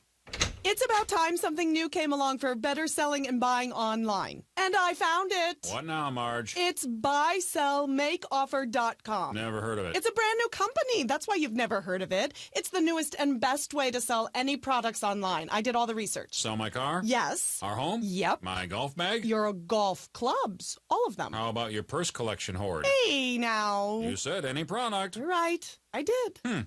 We get 30 days free. Really? Packages starting from only $7.95. And buysellmakeoffer.com will never charge item fees, ever. Never. And this is cool. Listen to this. You can even use Skype or video to show your items. That's cool. Yes. All we have to do is go to the website, sign up, and then load our stuff to sell. I love this site. Buysellmakeoffer.com. Buysellmakeoffer.com. You got it? Buysellmakeoffer.com. Buysellmakeoffer.com. Better selling, better buying. Since time began, tyrants have taken aim at personal liberties. Now there's a movie that aims back. The government has no more right to tell us what to put in our bodies than they have to take our guns or tell us what books we can read. 6 drug police were eaten by bears while raiding a marijuana farm. On your knees, you dirty hippie! Jesus. On your knees! What's the problem, officer? Today, many cops who enforce pot laws do so only because it provides them with cushy jobs, good benefits, and a chance to push people around. I was an undercover narcotics officer. The drug war is nothing but a farce. The Second Amendment says you got to keep you and your get intact. Guns and Weed, The Road to Freedom. A film by Michael W. Dean and Nima Vadavi. DVD available now at gunsandweed.com or on Amazon. That's gunsandweed.com. Makes the perfect gift. Remember, that's gunsandweed.com. LRN.FM is proud to announce our official listening apps for Android and iOS devices. Now you can easily tune into our streams anywhere, anytime on your smartphone or tablet. Just visit apps.lrn.fm or search for LRN.FM in the Android or Apple app stores. Please download, rate us 5 stars, then share the link on your social media, and let your friends and family know how you're listening to LRN.FM. Download it now, free, at apps.lrn.fm. If you want to move to the free state and you're looking for some real estate. Oof, I think we've all had enough of that jingle, don't you? If you're going to invest in property in New Hampshire, it just makes sense to support a Liberty-friendly realtor. Call Mark Warden of Team Porcupine Real Estate for investment property or rentals in the Free State, or visit his website. Come on, you know it. PorcupineRealEstate.com. If you enjoy LRN.FM, please contribute to your favorite shows via their websites and become an amplifier at amp.lrn.fm. That's amp.lrn.fm.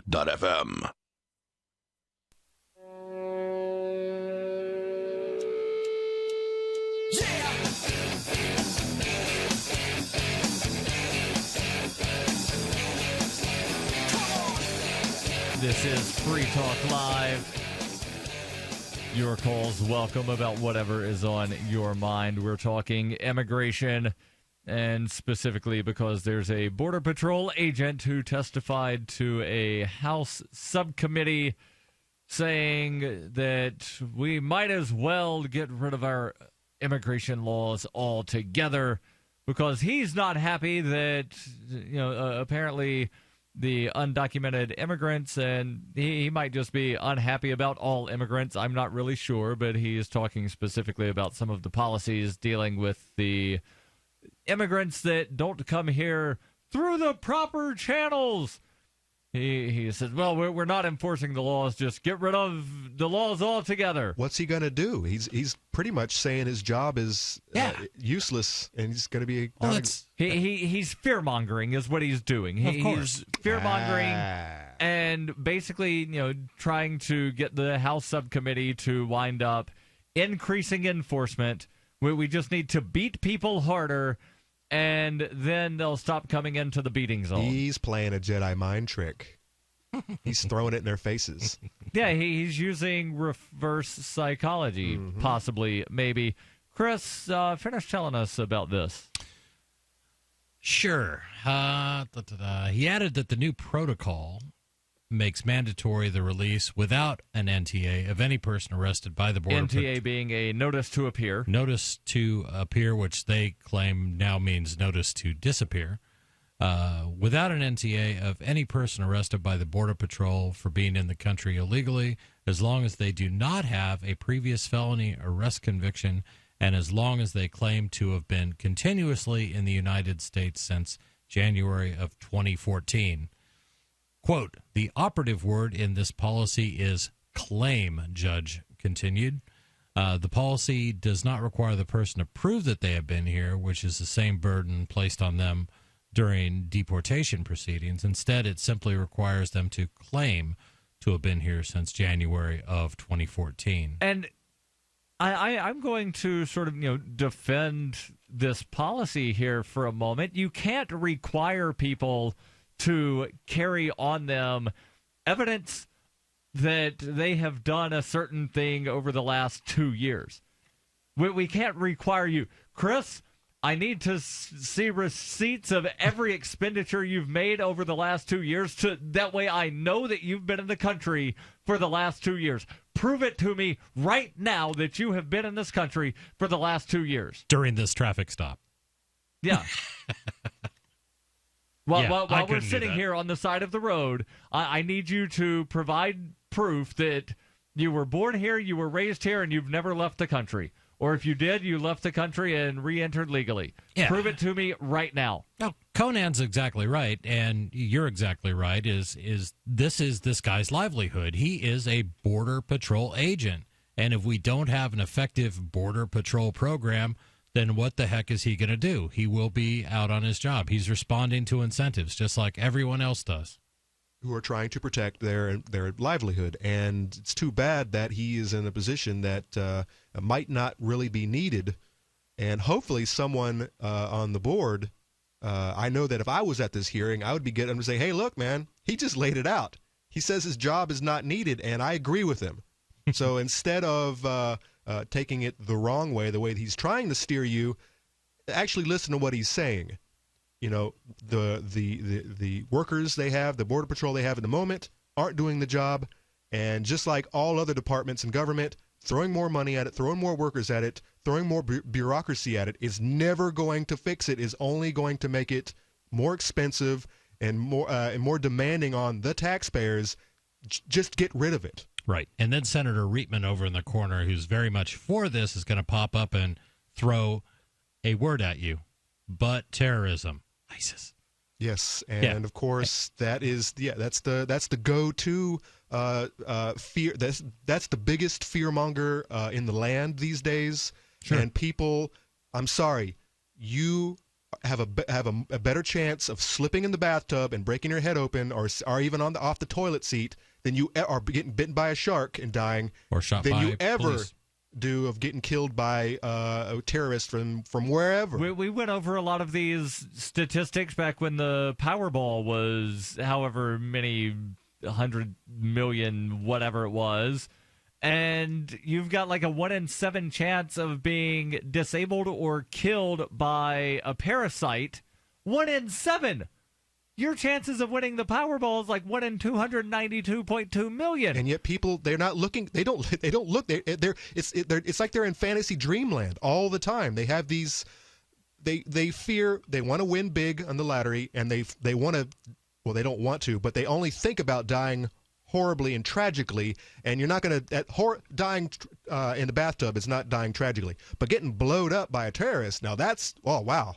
Yeah, that's something to write home about. And speaking of terrorists, real quick, and we will get back into the immigration story, did you hear about what happened earlier today? There was a flight, I think, from Abu Dhabi to Djibouti, and there was a suicide bomber that blew himself up, and no one else got injured. Is that the one with the hole in the side of the plane? There was the hole in the side of the plane, and he got sucked out. Yeah, it turned out he had a bomb, and he detonated the bomb, and all it did was blew a hole in the window right next to where he was sitting and sucked him out. But how did he get on the plane, Darryl?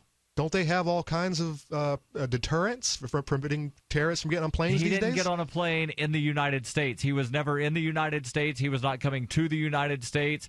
We don't even know if he knew a guy that looked at the United States entry on Wikipedia that one time. And we don't know. The guy was in the Middle East flying to Djibouti, which is on that Horn of Africa right near Ethiopia and Eritrea and Somalia. Well, it'd be interesting to see if they have some equivalent or what measures they have. I'm sure you don't just walk off the street and onto a plane.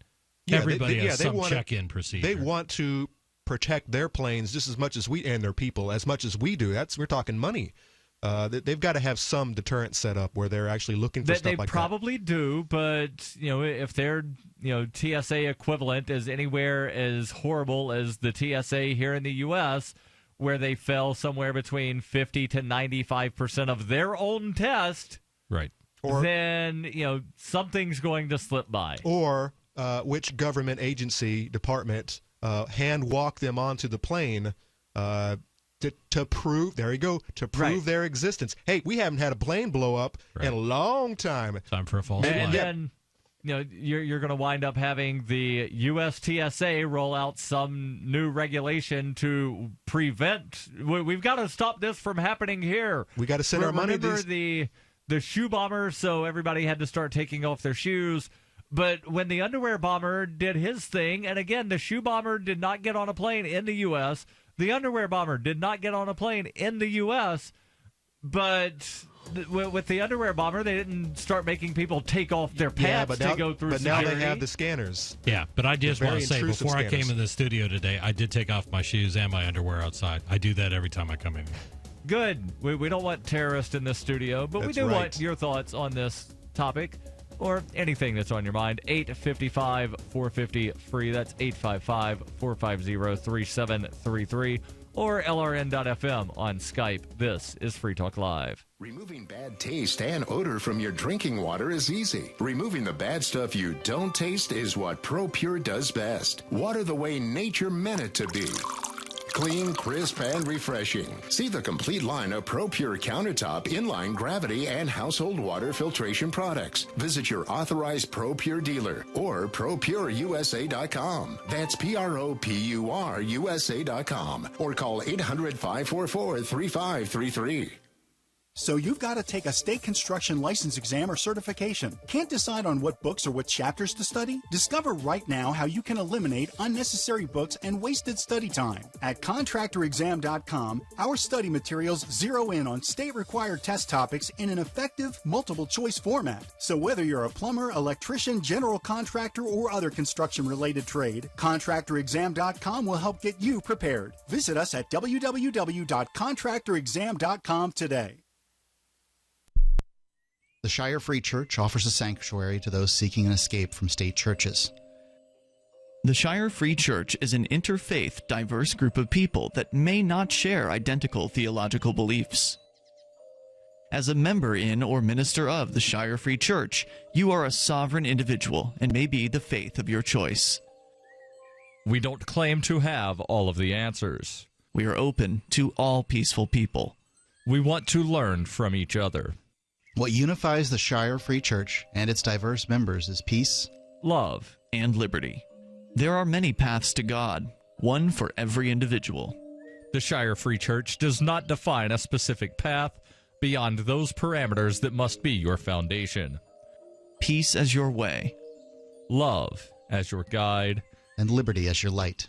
Learn more at church.shiresociety.com. That's church.shiresociety.com. Are you tired of governments murdering people around the world? Stop using their money. There is an alternative. Bitcoin is a stateless, free market, non-political currency. Bitcoin cannot be inflated or controlled by any government. By using their money, you're helping the state. Stop doing it. You have an incredible alternative available now. Learn it, use it, spread it. Get started with Bitcoin at Bitcoin.com. That's Bitcoin.com. The three most important things you can do for Free Talk Live are: 1. Share one episode a week on Facebook or in some other social networking site. 2. Buy the things you buy online through shop.freetalklive.com. 3. Give $5 a month to the AMP program. You likely buy all kinds of things online. Amazon is the largest online retailer. You can get what you need at the same prices with free Super Saver shipping by going to shop.freetalklive.com. Please do your online shopping at shop.freetalklive.com. Why did you move to the Shire? I moved here to the Shire because there's other people around who take liberty just as seriously as I do. I moved to the Shire because I saw videos of people challenging authority and thought that I could get support myself. It called to me, like, do this right now. I wanted to be around people like me who got it. And once I got here, I knew there was nowhere else that I wanted to be. I've always wanted to change the world. So I moved to the Shire to join people who were actually working towards doing the same thing. The people here are awesome, loving, and positive. It was for the adventure and for the feeling of something important is happening here. And I just wanted to come to sort of be part of that. Visit shiresociety.com to read and sign the Shire Society Declaration and learn the reasons why, if you love liberty, you should immigrate to the Shire. Plus, add yourself to the Shire map at shiresociety.com. That's shiresociety.com. You can watch the LRN Studio Cam and chat with other listeners anytime at cam.lrn.fm. That's cam.lrn.fm.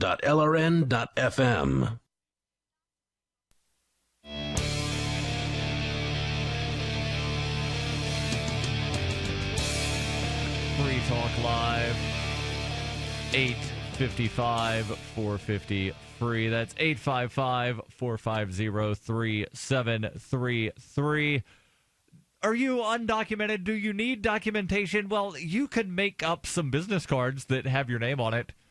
It probably won't wind up being accepted as, valid ID by a government agent anywhere, but it would wind up giving you a document, just not a government document. And, well, you could get those 500 business cards from vistaprint.com. for $9.99. And, of course, they do have a lot of other things there. They've got postcards, flyers, banners, apparels, and invitations if you're getting married anytime soon. And, the Valentine's Day is right around the corner, and a lot of people wind up getting engaged then because, it's romantic or something along those lines. And, well, when people get married, when they get engaged, they send out invitations. Come to our wedding. Well, you can get those wedding invitations from Vistaprint. And, again, you can get business cards, which is what most people wind up looking for, especially if you run your own business or something along those lines. You can get those for $9.99. Go to Vistaprint.com and use code FTL, as in Free Talk Live. Vistaprint.com, code FTL. Get those business cards starting at $9.99. Chris, you've been telling us about this Border Patrol agent, Agent Judd, who apparently is not happy that, immigrants aren't being beaten badly enough. They're not being assaulted badly enough by the judicial system, that he's saying, well, if I can't, track them and, tag and release like we do with wild animals, then we should just get rid of all of our immigration laws altogether. I think his point is, if you are going to make my job obsolete by not having us enforce the laws that are on the books, we might as well just not have any of it. I'll go home. I'm taking my ball and I'm going home. I said, sounds good to me. Yeah, take your ball, go home, stop harassing people. Yeah, so it continues, and he says, not only do we release these individuals that by law are subject to removal proceedings, we do it without any means of tracking their whereabouts. Right, and this is what I was referring to, where, basically he wants to put one of these GPS monitors. Tag and release? He wants to do a tag and release. Nice. That's how you keep track of the caribou in the Serengeti. And there are no caribou in the Serengeti. There's caribou in the tundra. There are gazelle in the Serengeti. I wonder where they're gonna implant these things. Back of the head, in the hand, in the arm, somewhere deep where they can't get to it. They can't go to that underground, remove the GPS trackers. They might take one of those little things that's like the grain of rice and Yeah, but you can just peel that. You can cut that out yourself with a scalpel. They got to put it somewhere where you can't get it out. Assuming that you're wanting to cut yourself open with the scalpel. If there's a friggin' tracking device in my arm and it's right there and I can see the silly thing, it's real easy to cut out. No, you're not going to be able to see it. They're going to blindfold you when they put it in. Oh, you'll figure it out. You know your own body, and you're gonna have a pain prick in your body somewhere, and you'll be like, hey, why does my shoulder hurt? Oh, there it is. I can see it. They're going to wind up, like giving you some kind of anesthetic. They'll put it in the muscle, not right up under the skin. Right. Still, they're gonna have a specialized Mexican who's all he's gonna do is take out these tracking devices for a watermelon. Okay, good. Black market. The guy's creating work, entrepreneurship. Yeah, but who's paying for these tracking devices that are immediately getting picked out of their bodies as soon as they cross the fence and before they come back over? Donald Trump's going to make the Mexicans pay for it. We're going to be paying for it. If they can climb the wall.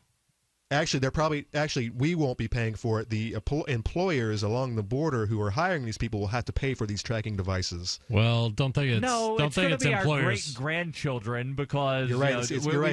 It's going on the credit card. $19 trillion national debt. That's not even a real number, Darryl. I remember when it hit $4 trillion, and I thought that was an astronomical number. It's a hard number to wrap your minds around, and yeah, it's not. We're not paying any of it. We're not paying for any of these advancements that are going up around the city of Keene and elsewhere.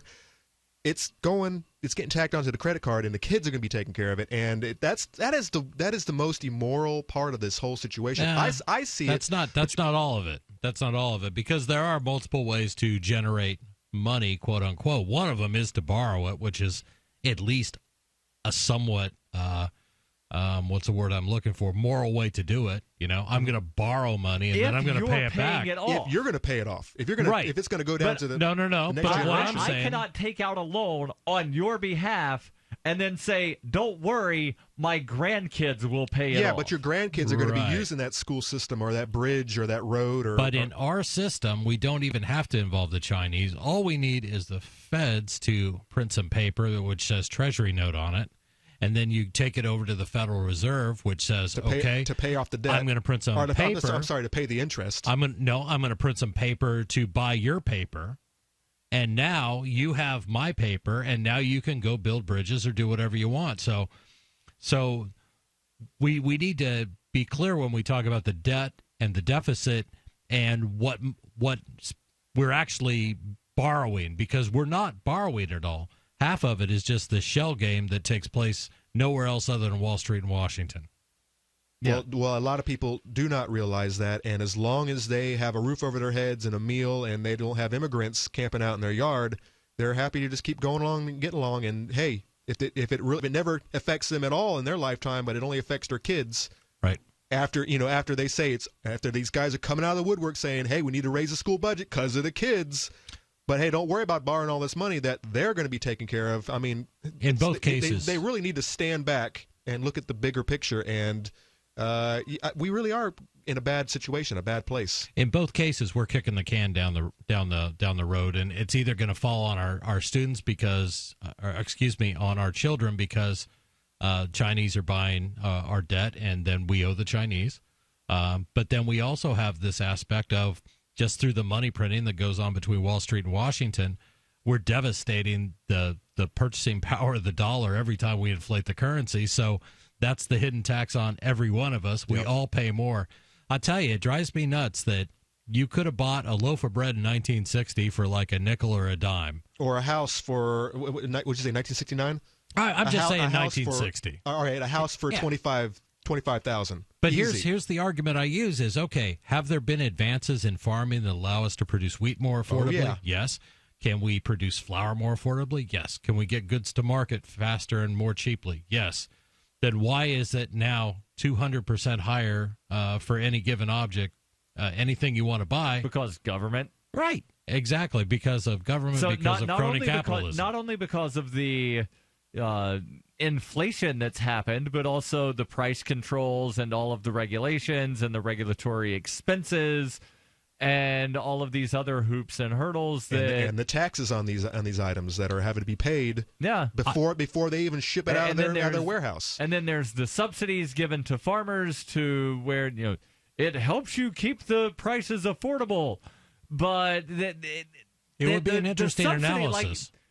The way I understand subsidies and the way I hear people talk about subsidies is, on the one hand, it is meant to ensure that the prices are affordable for the consumer, and on the other hand, it's to make sure that the farmers can make money, because otherwise they wouldn't be able to sell it. Or they'll have to compete with outside countries like Cuban sugar or South American sugar. Right. And, hey, but we got all these corn farmers who are all they specialize in is high fructose corn syrup. So, I mean, we don't want these guys competing with other countries. Well, and not only the corn syrup, but also you've got the ethanol that takes food out of the food supply.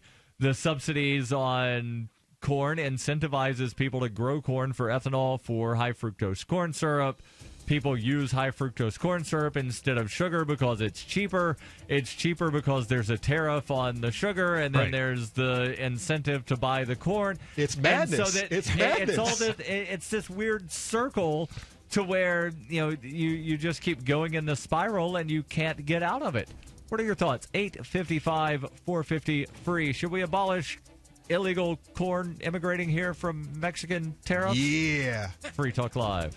Every once in a while, you get information that's worth changing your life for. This is one such time. You can save up to and beyond 25% on all purchases at Amazon. You probably heard of Bitcoin and just not thought much about it. You certainly know that you can get competitive pricing at Amazon, but now you can get a 25% discount on nearly everything you need to live. I've just given you a huge raise, and all you have to do is claim it. You go to saveitpurse.com and open an account. Do this right now. Don't wait. Then you fund the account with Bitcoin. You can buy them through expresscoin.com with a check or money order. There are other ways to get Bitcoin, but that's fast, safe, and easy. This information is worth you changing the way you do things. Go to saveitpurse.com right now Get signed up and cash in on the huge raise I'm offering you. 15 to 25% off of everything at Amazon through saveatpurse.com. It's saveatpurse.com. Don't complain about your cable bill going up and up and up. Do something about it. Grab a pencil and jot down this special number, 1-855-905-MY-TV. The more cable TV rates go up, the better digital satellite TV looks. Say goodbye to the cable guy and get more of your favorite channels in 100% digital quality for less money. Call 1-855-905-MY-TV. Sign up for packages starting as low as $19.99, and there's no equipment to buy. You get free HD TV upgrade, a free DVR upgrade, and free professional installation. You control what you watch when you watch it. Record your favorite shows, pause and rewind live TV, even skip the commercials. Watch local channels too. At just $19.99, what are you waiting for? Pull out your major credit or debit card. Call 1-855-905-MY-TV. 1-855-905-MY-TV. Say goodbye to the cable guy. Cut costs and get more. 1-855-905-MY-TV. 1-855-905-MY-TV.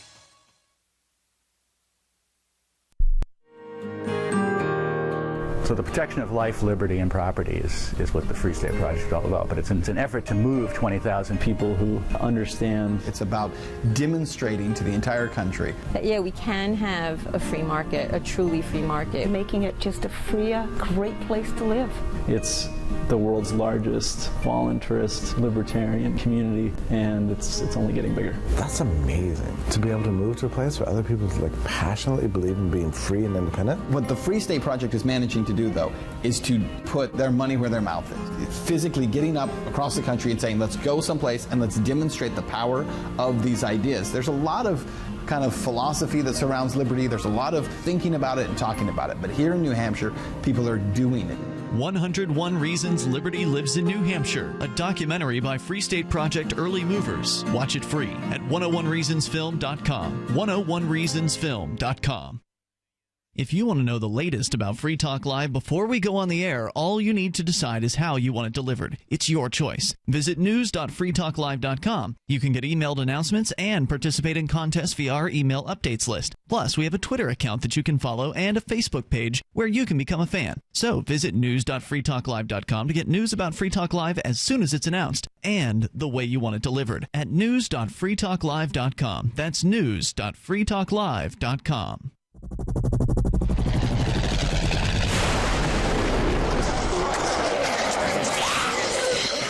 In Survivor Max 2, School Bites, Max must scavenge through a wasteland swarming with the undead. Desperate to find the medicine he needs, he discovers a community of survivors at his former school. Has he finally found the safe haven he's been looking for, or will he discover that school bites? Look for Survivor Max on Facebook, read reviews on Amazon, and read Chapter 1 at survivormax.com. You're listening to the best liberty-oriented audio streamed around the clock, on the air and online. This is the Liberty Radio Network at LRN.FM.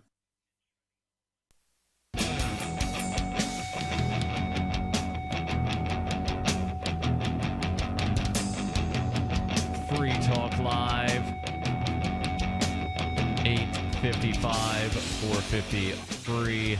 That's 855-450-3733. Or if you've got a decent internet connection and a decent microphone, then you can call in on Skype and you will generally sound better. Skype username is LRN.FM. And in studio tonight it's Darryl, Chris, and Conan. And we will actually go now to Skype. We have Alex calling in, wants to talk about the non-aggression principle. Alex, you're on Free Talk Live. Go ahead. Hey, so in general, I've really been preaching the non-aggression principle as an ethic to try to win people over, but I found that there's Alex, probably some... back off of your microphone just a hair. All right, is that better? Yes. All right, so recently I've been thinking about it and really thinking and trying to challenge all of my beliefs, like I think anyone should if they have a commitment to reason and evidence. The main problem I see now is that the non-aggression principle doesn't take into account like the duration of self-defense. Like once a... Okay, so but before you continue, there are probably people listening to the radio show that aren't familiar with the non-aggression principle. So define that term. The non-aggression principle basically is I don't know, I guess it would be an axiom or whatever. Basically, it just says that the initiation of the use of force is immoral. It should be, it's immoral. Except in self-defense. But that's you're not initiating if you're defending yourself. Yeah. So what really my main criticism in that is that it doesn't take into account the duration of self-defense. So once an act of aggression has been committed, using force would no longer be self-defense. Like, once I've killed someone, you no longer have any justification to inhibit me. You know, whereas, like, if you argue from self-interest, like, you can justify that, right? So past actions might predict future actions. So a murderer, all else equal, is more likely to murder in the future. So a serial killer, and, you know, you have to take into consideration that. So... That's making a lot of presumptions because statistics show that the vast majority of people that wind up, you know, committing a murder commit what would essentially be a crime of passion, meaning that it was in the moment and, you know, their emotions got the best of them and they wound up killing someone. Very few people, and it's a very, very, very small percentage of people that killed someone that wind up going on to kill again. So the whole claim of, you know, like, well, if you kill once, you're going to kill again is not necessarily true or backed up with statistics. That might have been a poor... that might have been a poor example, but you understand what I mean as far as how it doesn't really take into consideration the duration of self-defense, right? So if you steal from me, can I kill you 6 years later by shooting you in the back of the head? Right. And so that's the question about not just duration, but also proportionality. Right. So I look at this stuff, and I look at this, and I've been involved in many discussions regarding the non-aggression principle ad nauseum, I would say at this point, but it's like we're trying to apply this rule, which should pretty much be a great way of teaching people how to get along. And we're kindergarten rules. Right. Don't hit, don't steal, and don't be an a-hole. It should be. It's the libertarian golden rule. But we're trying to make it into be like the theory of everything in quantum mechanics and something that explains gravity and everything else, and it applies in every situation. My take on it is, no, of course the NAP cannot apply in every situation. It will never be used perfectly. And in some point, we're all going to have to rely on a little bit of common sense and decency to figure our way around these little situations that pop up. Go ahead.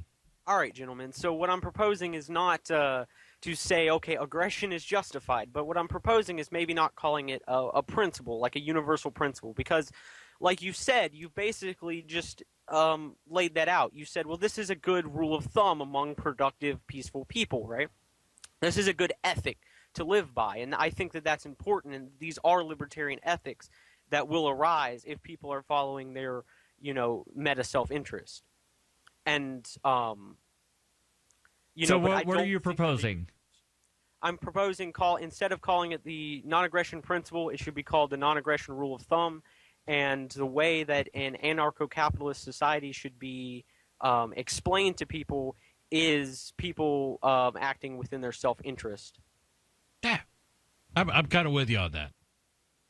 Yeah, this is basically like really the person who really got me turned on to this was Brian from California, the guy who's called in before, and he calls it ego-utilitarianism. I think he makes a few points. I disagree with him on quite a few things, like private defense agencies, but if you guys would want to read that or watch any of the videos and discuss it on the show, I think it'd be interesting. And I might call in the future and discuss further things like this.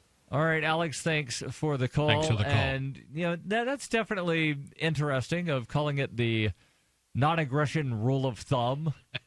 Well, all right, so the definition of principle, number one, it's the first in the order of importance. It's the main rule. It's the principal rule.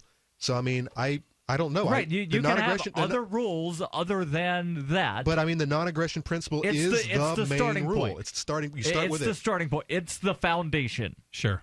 You can't have a building without a foundation. And I think it's very easy for me to apply it to my daily life and to see situations that pop up and go, okay, according to Knapp, what should I do here? And most people do wind up abiding by this in their regular interaction. Like nobody like you said, in their kindergarten right rules. mind would walk into McDonald's and threaten to shoot the manager if he doesn't get an Egg McMuffin. You know where 99% of the issue with the Knapp comes up? When we try to explain it to somebody else. Well, or no, when we try to explain the extreme variations, like for example, the one that was brought up, can you shoot someone 6 years later? Right. And you brought up a good point, Darryl, of proportionality. Well, does whatever he stole equal a shot in the head? And I would say probably not. If you steal my scissors, I can go buy another pair of scissors for $2. So you owe me $2. If I see you 6 years later, heck, my short-term memory is so bad, if I see you 6 days later, I might not even remember that you were the guy that stole my scissors. Well, let's say it's something bigger. They stole your car, but you couldn't even find the guy till 6 years later. He sold it 4 years ago. So, I mean, he forgot about you just like you forgot about him. You find out 6 years later, this is the guy that stole my car. He's getting an ass all right, whooping. yeah, where do you go from there? Okay, so I actually had a vehicle stolen about 6 years ago, and I wound up, getting compensated partially from the insurance company over it, but I still wound up losing money on this thing. So if I ever found the guy, I'd be like, yeah, I think I'm owed like $1,000. It would be really nice if you gave it to me. Or what? Because that's where the statist will come out and say, well, that's why we need law enforcement to go do this and track him down for you. Because I can't take the time out of the day to go track this guy down. And then when I do find him, what am I going to do? He's not going to listen to anything I have. He's not going to give me the money. That's why you need the judicial system and the cops. The guy wound up ditching. It was a moped that I had. Technically not a moped. It's a scooter, but everybody called it a moped. But the guy stole it. He ditched it like 100 miles away after it ran out of gas because he didn't have the key, so he couldn't pop the seat up to fill it up with gas. Nice. So, he ditched it in some guy's farm 100 miles away, and the farmer found it in the springtime when he went to go, take care of his property. He's driving around on this dirt road and saw something shiny, turned out to be the mirror. And so he called the cops, and cops called me, and I said, yeah, you need to call the insurance company because they just compensated me for it. Yeah, by the way, that's who needs to be taken care of, the insurance companies. They'll make sure that, all right, so you've paid a certain amount to have your car insured. Whenever it does get stolen, they're going to pay you back, and then it's in their best interest. It's in their best interest to find that car, and they'll take care of it. They will hire. The insurance company did not compensate me for what I still owed on the loan. So I lost $1,000 on getting this thing stolen. Was it fully insured? Yes, it was fully insured. Well, but it sounds like you had a problem with the insurance company. The insurance company said you got robbed by two people. we don't care that you've got insurance. You still have to pay the deductible. So if I were the insurance company, I'd be going after that guy and seeing what I could get out of him. Yeah, to get the car and then sell and say, I'm not a fan of the non-aggression rule of thumb. If we're going to change it, I would change it to non-aggression golden rule. Of course, then the acronym is NAGR, and we can't say that. No, yeah, you can't say that.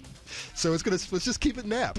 Yeah, this is Free Talk Live. Your thoughts, welcome 855-450-FREE. Free Talk Live has partnered with Amazon, the largest internet retailer. Imagine a department store category, and Amazon has it. Books, electronics, office products, furniture, jewelry, automotive, toys, clothing, sporting goods, and dozens of other categories. Now you can shop and support Free Talk Live by entering Amazon through our website. Go to shop.freetalklive.com, and Amazon will send us a portion of your purchase. You're going to do the shopping anyway, so remember to enter through our site at shop.freetalklive.com. That's shop.freetalklive.com. As a pioneer of the e-commerce movement, Overstock.com is proud to be the first major retailer to accept Bitcoin. Overstock was the first because Patrick Byrne, Overstock's CEO and founder, firmly believes in personal freedom and cryptocurrency. Over the past 16 years, Overstock has furnished over 18 million homes with a diverse line of products to suit everyone's unique styles and preferences. Support Overstock and freedom of choice while enjoying free shipping on orders of 0.211 Bitcoin or more. I love My Magic Mud. I drink a lot of coffee. I had stains on my teeth. Then I found My Magic Mud, and I was told it would remove stains. So I paid attention when I brushed the first time. My Magic Mud is black tooth powder, and the difference it made in my teeth in one application was noticeable. With 4, my teeth were as white as you normal folks out there. Please go to mymagicmud.com and buy a jar. There's 150 applications for $25. You can use Bitcoin, mymagicmud.com. Here's a chance to do a little activism while you're cruising Facebook, Twitter, or Google+. Between the LOL cats, the recipes, the hot girls, and the inspirational sunrise memes, Free Talk Live's posts pass by your newsfeed. Like them, comment. It gives us more exposure. If you don't see our posts, click like at facebook.freetalklive.com and then hover over it to click Get Notifications. It's an easy way to spread the ideas of liberty a bit further. I know you're busy, but you can spare that 1/10 of a calorie it takes to click on something. facebook.freetalklive.com. You're listening to the live edition of Free Talk Live. Hour number 3 is next after the news here on the Liberty Radio Network at LRN.FM. From Keene in the Shire, the Liberty Media capital of the world, this is Darryl W. Perry, host of FPP Radio News for Thursday, February 4th, 2016. Silver is trading at $14.82 per ounce. Gold is valued at $1,150 per ounce. And according to BitcoinAverage.com, the average price of Bitcoin is $376. Antiwar.com reports UN Special Envoy Staffan de Mistura on Wednesday declared a pause of the Geneva-based Syrian peace talks, saying both sides need to do more before there can be a serious effort, adding that he did not want talks just for the sake of talks. The pause in the talks caps a week-and-a-half process in which talks were initially scheduled for last Monday, invites sent out on Tuesday. The rebels declined the invitation on Wednesday, then showed up over the weekend, insisting they weren't officially at the talks, and both sides disputing assessments from earlier in the week that the talks had formally begun. Indeed, to this point, neither side was willing to concede that talks ever happened at all. The effort was long delayed over arguments among nations over who would be allowed to attend, with Turkey threatening to boycott the talks if any Kurds were allowed in. The Kurds showed up over the weekend too, but were told to leave. The U.S., for its part, insists the pause is wholly Russia's fault, a function of them continuing airstrikes in Syria during the talks, even though there was never a ceasefire agreed to beforehand, and the U.S. warplanes too continued airstrikes throughout the period. In 1999, Darryl W. Perry began a search for traditional values, which led him down a path to the ideas of liberty. He tells the story in A Rebel's Journey, My Path to Liberty. Of the book, Dr. Brian Sovereign says, sometimes it's funny, and sometimes I think it's crazy, but it's always authentic. Find A Rebel's Journey, My Path to Liberty, Darryl W. Perry on Facebook, read reviews on Amazon, ask for A Rebel's Journey wherever books are sold, or visit arebelsjourney.com. UPI reports a record number of people were exonerated of crimes in the United States in 2015, many of them involving minorities and convictions considered difficult to acquit. The National Registry of Exonerations reports there were 149 known exonerations in 2015, breaking the previous record of 139 set in 2014. Most of the people exonerated last year served an average of 14.5 years in prison. The exonerations occurred in 29 states, Washington, D.C., Guam, and in federal courts. The registry, started in 2012 at the University of Michigan Law School, said the rate of exonerations has increased rapidly for several years. Overall, in 2015, at least 58 defendants were exonerated from homicide cases. 5 people who were sentenced to death were exonerated last year. There were 47 exonerations for drug possession, including 42 who pled guilty in Texas's Harris County. In total, 54 people were exonerated in Texas, the most nationwide, followed by 17 exonerations in New York and 13 in Illinois. For nearly 40 years, Roberts & Roberts Brokerage has been a trusted source for buying and selling precious metals like gold and silver. They also take Bitcoin for precious metal purchases and have permanently removed the minimum purchase amount for all orders paid in the digital currency. Call Roberts & Roberts today for knowledgeable advice on buying and selling precious metals and a forward-thinking approach to new technologies. 800-874-9760 or visit online at rrbi.co.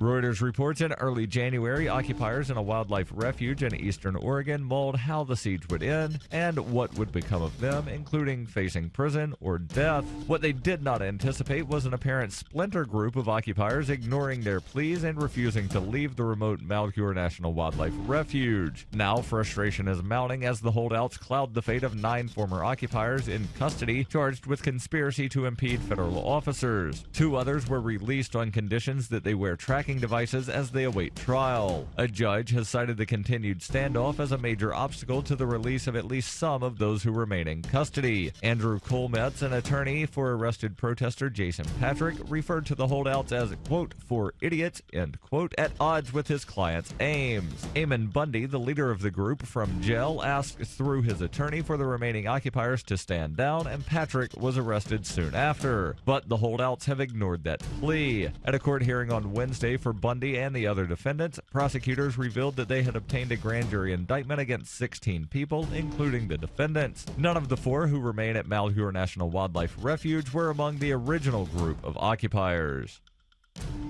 This has been FPP Radio News, online at fppradio.com. It's The Onion Radio News. A new crispy snack cracker will ease the crushing pain of modern life. The dull, all-consuming ache of present-day existence will be slightly alleviated when Nabisco's breakthrough TC McCrispy's line of crackers arrives today. Available in regular, Garden Ranch, and Zesty Cheddar, the new crackers will flood consumers' bodies with fat, salt, and starch to produce a pleasing sensation of warmth and nourishment, momentarily freeing them from a relentless, crushing sense of profound grief. Mel Krychak is Nabisco's Director of Corporate Communications. Our tasty new snack cracker will, if only for a few lovely moments, significantly lessen the hideously bleak and empty torment of modern life that festers in every solitary soul. Nabisco expects most despair-riddled consumers to eat an entire box in one sitting. Doyle Redland for The Onion Radio News, online at theonion.com.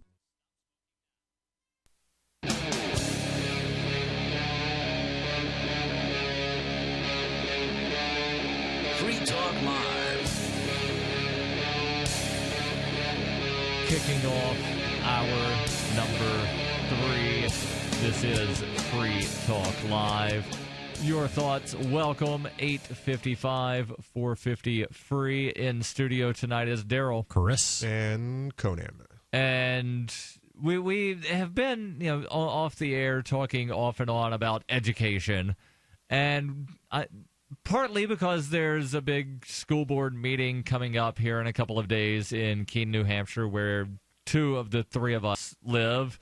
And Chris, you actually said there's a big school board meeting in your town tonight, and you have decided that you would rather do radio than participate in the school board. And I thank you. I honor my commitments. I thank you for showing up here. But I've got an article, and the headline is, "In the Name of College, What Are We Doing to Our Children?" And the story comes from a Huffington Post, and it's written by a woman who is the founder of a school called the Fusion Academy and Learning Center, and she also has the Well-Heeled Warrior and is on the board of directors of something called Rock to Recovery. And she writes, Kelsey is an 11th grade student at a local private high school in San Diego. She's taking a total of 6 classes, of which 3 are honors classes. She's doing that to boost her GPA and not because she's totally into chemistry. She volunteers twice a week at a local animal rescue facility because it will look good on her college applications, not because she wants to be there. Ugh. Horrible. She plays on the girls' golf team because her private college admissions counselor told her a sport would make her more attractive to top schools. She takes private SAT prep over the weekends, while the Southern California weather beckons to her like a magnet to a paperclip.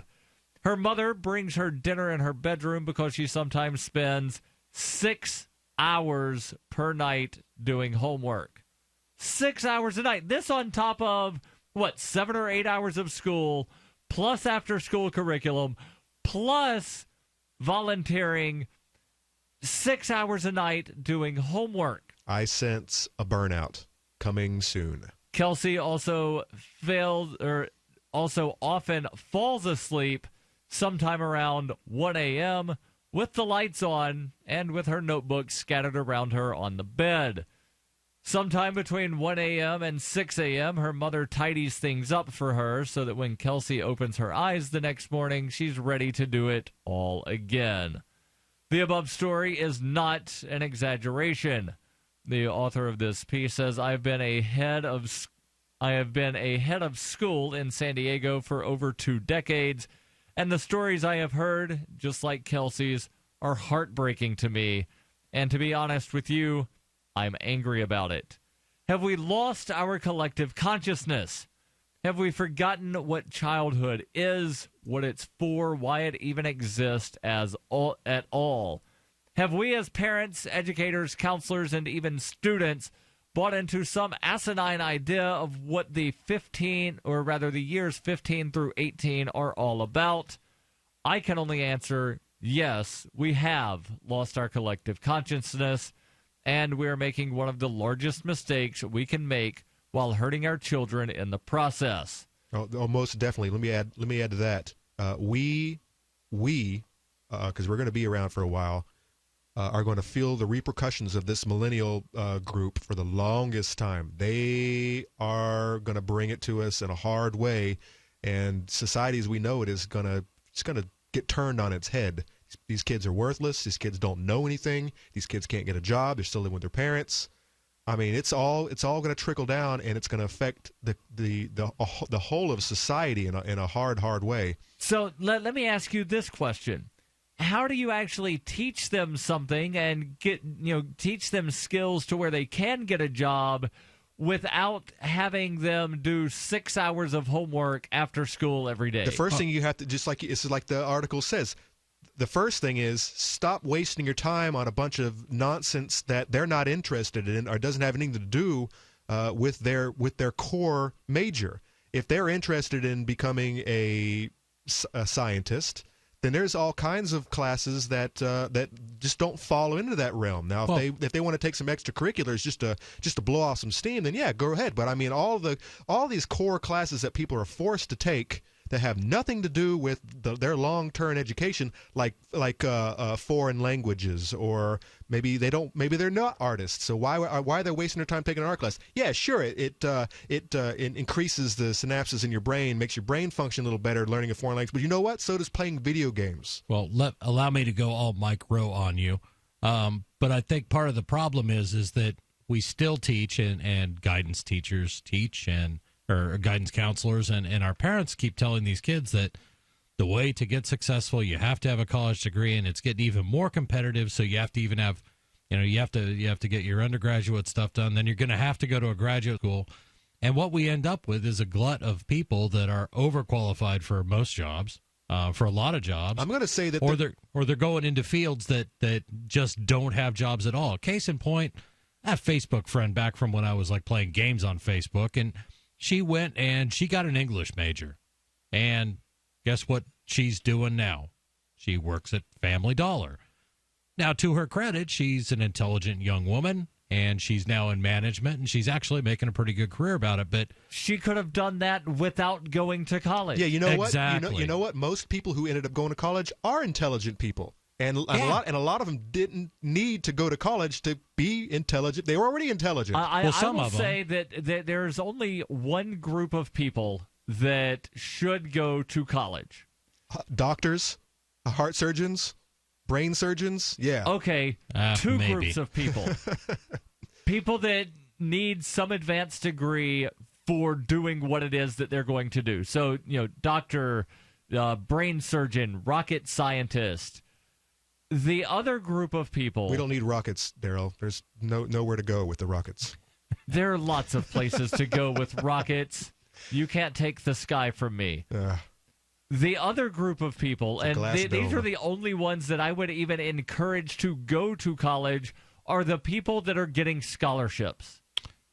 It makes absolutely no sense from a financial standpoint to take out a student loan to go to college so that you can, over the course of your 30-year work life, make an extra $100,000? It depends on what you're doing and what the return on investment is for that schooling. So in certain fields, it makes perfect sense. Where I'm going with my micro thought is take a step back. Quit telling every kid that the only way you're ever going to be successful is if you have a college degree. Point out the fact that there are a lot of plumbers that make a hell of a lot more money than any of the three of us sitting in here. The higher your degree, the higher the chances are that you are not going to work in the field that you've got a degree in. I don't know about that. I think people that graduate... There are statistics that show that 85% of people with doctorates are not working in the field that they've got a doctorate in. That's interesting. I don't doubt your statistics, but 60 or 70% of people with master's degrees are not working in the field that their master's degree is in. Right. And somewhere around 40% of people with bachelors are not working in the field. But you're talking about generic degrees, and I'm talking about what I think of as highly specialized things, medical school and law school and things like that. I've got a friend that has a master's in anthropology. Do you know what he does? He works for his uncle, who owns a trophy engraving business. Yeah, and people come in there.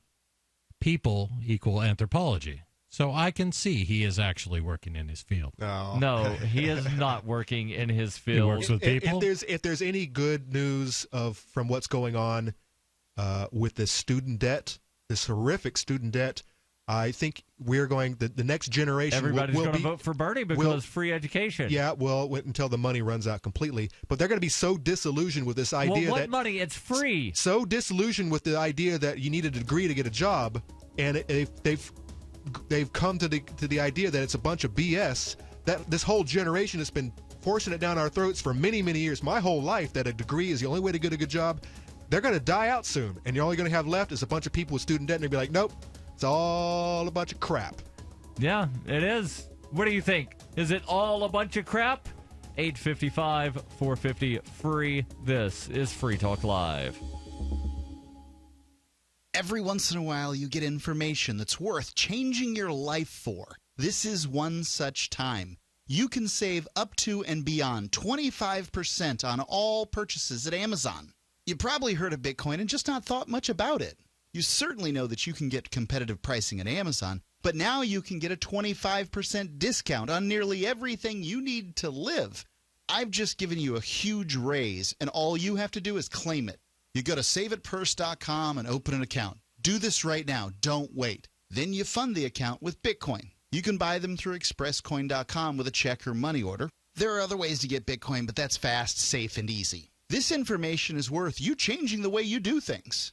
Go to saveitpurse.com right now, get signed up, and cash in on the huge raise I'm offering you. 15 to 25% off of everything at Amazon through saveitpurse.com. It's saveatpurse.com. Hello, my name is Don Wiskin from HeartDrop.com, the distributors of Extendivite, the #1 heart drop that people have been raving about for years.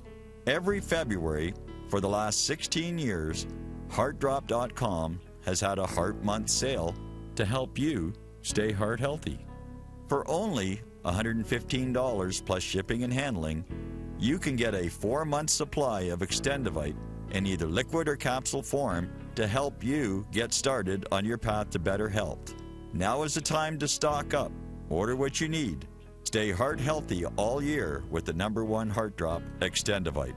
To order your Extendivite, call 1-877-928-8822. That's 1-877-928-8822. Or visit our website, heartdrop.com. Extend your life with Extendover. If you're looking for work, there's a piece of paper more important than your resume. It's the cover letter attached if you're snail mailing, or the email to which you attach your resume. Make it 4 short paragraphs. Paragraph 1, say that you're applying for work. The person you're sending to gets a ton of mail about all sorts of things. If you have a password, that's your first sentence. Tom Nelson tells me you and I should meet. Paragraph 2, what you do and how that relates to the opening. Be as specific as possible. Paragraph 3, why you want this particular job. I'm originally from Boston, so I know the market well. I have family and friends in the area, so this would be a homecoming for me. Paragraph 4, unless the job posting stipulates no calls, and I will call you to follow up. Thank you in advance for your time. From survivalspeech.com, I'm Holland Cook. So you've heard all 3 hours of the latest episode of Free Talk Live, and you're still hungry for liberty-oriented audio content? Did you know that we have another 24/7 audio stream at LRN.FM? The Liberty Radio Network airs the latest episodes of some of the best liberty-oriented podcasts on the internet around the clock. In addition to recorded content, you'll also hear live shows like Free Talk Live, originating from our Keene, New Hampshire studio. So listen anytime at LRN.FM. That's LRN.FM. This is your Robertson Roberts Brokerage Daily Precious Metals Update. On Thursday, gold is $12 higher at $1,155 per ounce. Silver is up 18 cents at $14.92 per ounce. Bitcoin is trading at $384 US. Both silver and gold have made big moves this week, driven by bad economic news. If you want to know more, give us a call at 800-874-9760 or online at rrbi.co. While our satellite channel is free to listen to, it's not free for us. You can help us cover our satellite costs with the chip-in on the right side of the page at lrn.fm.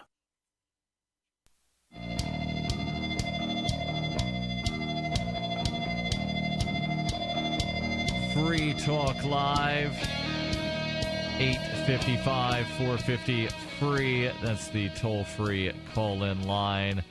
You can talk about whatever is on your mind. We're talking education, specifically, what are we doing to our children in the name of college? Long-term damage, for sure. Exactly.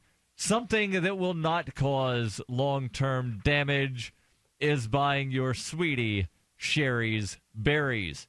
In fact, not buying Sherry's berries for your sweetie might cause some long-term damage, because then, she'll get all upset. You didn't buy me anything for Valentine's Day.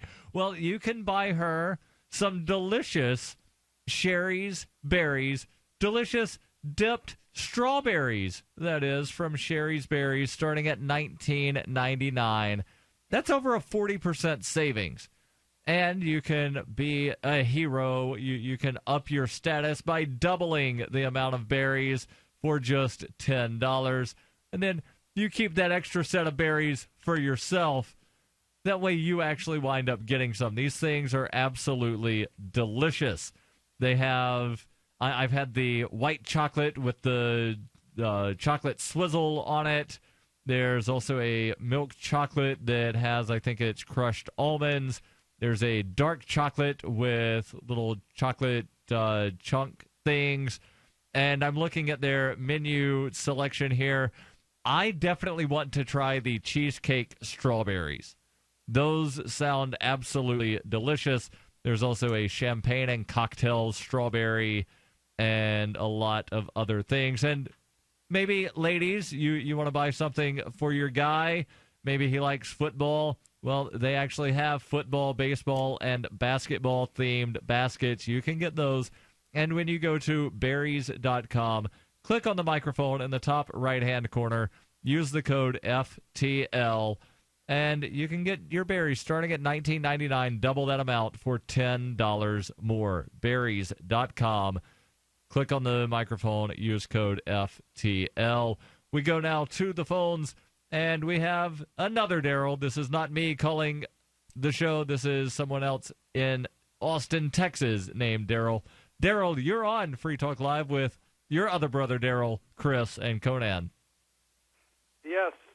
The thing about college, it's to me, for most cases, it's a waste of time. If I would have known now what I know then, instead of going to college for my IT degree, I just went and gotten training to get the certifications to get the job. Yeah, aren't all of those for your what degree? IT. Oh, IT. I thought you said AT. Yeah, don't they have all that stuff online? Some of it's free as well. Oh yeah, I mean the only thing the degree does is a nice piece of paper going, yeah, I actually learned this stuff because some people who go in for IT jobs don't know their rear end from a hole in the ground. And those are the guys that end up your boss, right? Generally. Yeah. I agree with you completely on that one. IT's one of those cool areas, and I was in IT for 20, 30 years, where it was more certification driven for a lot of tech jobs. If you studied and you could pass the certification for Microsoft or Novell back in the day or Cisco or one of those, that was worth more, a whole hell of a lot more than a degree in computer science. Oh, God, tell me about it. And one of the things is, like, my kids are 6 and 8 years old, and I'm in my mid-40s, had my kids late. And actually, I'm a single dad raising them by myself. And one thing is I'm telling my kids, I'm not telling my kids to get a college degree. I'm telling my kids when they grow up, they need to start their own business. They need to be businessmen. They don't need to waste their time in college. As long as they're happy with jumping through all the fiery hoops the government's going to throw at them, that's the hardest part about, unless you're able to do it under the table. Starting a job, starting your own business is hard. I mean, I'm doing it. Not here in Texas. Well, I guess it depends on how big they want their companies to be. If they are working for themselves and that's it, I guess it could be easy. But if they want to start hiring on people, that's where it really starts to get difficult. Yeah, that would be the problem. True. But the thing about college is it's extremely expensive. Thankfully for me, the taxpayer paid for my college because I did 20 years in the military. But the thing, though, is college is ridiculous. It's expensive and just not guarantee the job. Even Bill Gates says college ain't really worth it anymore. Yeah, but isn't Bill Gates all Common Core? He agrees that college is not necessary, but he wants to have these kids trained before they get out of high school so they're ready to be desk monkeys. Yeah, that is so true.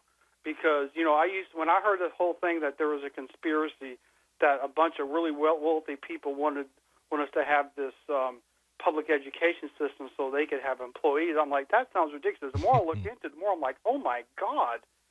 These guys are wanting the government to subsidize the training of their employees. Mm-hmm. And that's all what college is turning into now. You have local schools and like in our area, and they actually want these kids to be trained because they want the businesses to come to our area because that's more revenue for their bigger government. Right, that's the whole point of cronyism, and Darryl, thanks for the call. The whole point of cronyism is the whole, we'll wind up taking care of you, business owners. We will cover all of the expenses that you need. We'll subsidize, what's the thing, privatize the profits and socialize the losses. And we'll provide you with this human capital ready to go. You don't have to train them, or you might have to train them a month, but no longer the 6-month training or whatnot. They're ready to go right out of the school. 6-month training. Okay. I don't think I've ever had a job with more than a week of training. I'm talking about the well. Yeah, it's like, you're right. Okay, I'm gonna go. This is the job. You're gonna stay with somebody that's been here for a while, for about a week, and then you're on your own. I'm going to go in a different direction on Common Core, and this is my evolving theory. Some may call it a conspiracy theory, but Common Core, the education sucks. We've seen the stuff that's coming out of it. It's confusing. It's going to lead to kids that don't have a good education. That's my take on it. But and not using Common Core. But it's jumping through a lot of fiery hoops and a lot of button pushing. It's following orders. Exactly. And so what do we have if we end up with a whole lot of kids that have graduated, quote unquote, don't have a good education, and they've been taught to obey? What we have are good factory workers. And if we ever want to regain manufacturing in this country, if you want to bring those manufacturing jobs back and actually be able to compete against the Chinese, you're going to have a whole lot of people that are going to be okay with putting slot A into slot B. Exactly. You need worker bees that are going to sit down, shut up, and do what they're told. And you're not going to get that out of a bunch of well-educated college graduates that have motivation. Individuals who actually question authority whenever something is presented to them and they see an error. Right. They're like, hey, this is wrong. No boss wants that. They just want to go to work and, you're a button pusher. A, Sit B, down, C. shut up, do what you're told. No, there are definitely jobs and there are employers out there that absolutely do reward and want creativity. But I'm saying that if there is a bigger agenda here, it may just be, let's produce a new proletariat. Let's get this group of people that will happily work in a factory. Yeah, this is one more way that public education is selling our next generations right down the river. I mean, the people who support the bigger public education and the Common Core, you are selling your children down the river. So, serfdom 2.0, is it a return to serfs and lords?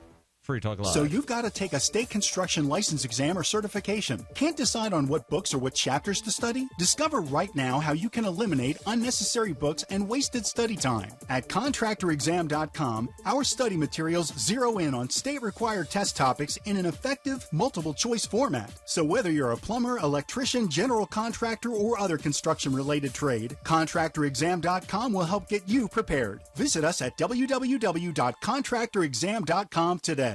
Hunters, anglers, campers, and survivalists. Get back to nature. Expand your horizons with the highest quality, most versatile, unique slingshots and sling bows on the market at slingbow.com. Slingbow products are compact and models start from just $17.98. They're perfect for your bug-out bag or storing in your vehicle. Give yourself and your loved ones the excitement and tradition of slingbow. A new frontier in archery and truly modern twist on this primitive survival tool. Feel the thrill only at slingbow.com. Free Talk Live. It's obvious the government expects people to pay taxes, whether or not they have a law. They are a band of marauders. They're a violent band of thugs, and in my opinion, they're a group of strangers. I mean, if I all of a sudden wrote up an invoice for you, Robert, and sent it to your house saying, you owe Free Talk Live $5,000 this year, or if you don't pay us, we're going to send some people after you to punch your face in. Would you cut me a check? I mean, because that's essentially what they're doing. That's essentially what the IRS does. They write a bunch of strangers, people they don't know, an invoice, and they include a bunch of obscure instructions that you're supposed to understand. And then at the very bottom it says, if you don't follow these instructions to the T, we are going to charge you with a criminal offense and throw you in the clink. This is a threat. And I don't take kindly to threats. I don't know about you. Free Talk Live, 7 nights a week from 7 to 10 Eastern, live on the Liberty Radio Network at LRN.FM. Ross Ulbricht was convicted in early 2015 of running the infamous Silk Road Underground Market. The Silk Road was a gift to humanity and helped reduce the harms brought on by drug prohibition. For this good deed, Ross has been sentenced to life in prison with no possibility of parole. Now, an appeal is Ross's only chance, and he needs your support. Please visit freeross.org, where you can contribute via various methods, including Bitcoin. Visit freeross.org. That's freeross.org. LRN.FM is proud to announce our official listening apps for Android and iOS devices. Now you can easily tune into our streams anywhere, anytime on your smartphone or tablet. Just visit apps.lrn.fm or search for LRN.FM in the Android or Apple app stores. Please download, rate us 5 stars, then share the link on your social media and let your friends and family know how you're listening to LRN.FM. Download it now, free at apps.lrn.fm. I've been told no in many different ways. I give you an order and you're going to obey it. You can go this way. You can do that and you have to leave here. You cannot bring signs into the rally. Walk with me. Well, I'm comfortable here, actually. Whoa. Hey. Who do you think you are? Excuse me. There is no video or audio allowed in this office. No, I have work today. You ain't going to make it. Wait on the counter. Now. Wait a minute. Whoa. Hey! Oh my God! Unbelievable! Why are you running from me? Because you're scared me. What am I being detained for? You're being served. What is this? You're being served. What is this? If you're a Democrats have a funny way of telling people no. That's the sound of the men working on the chain. Derek J's Victimless Crime Spree. Watch it for free and order the Director's Cut DVD at victimlesscrimespree.com. Do you love Twitter? Make sure you favorite the LRN.FM Twitter account so you can receive our tweets at twitter.lrn.fm. That's twitter.lrn.fm.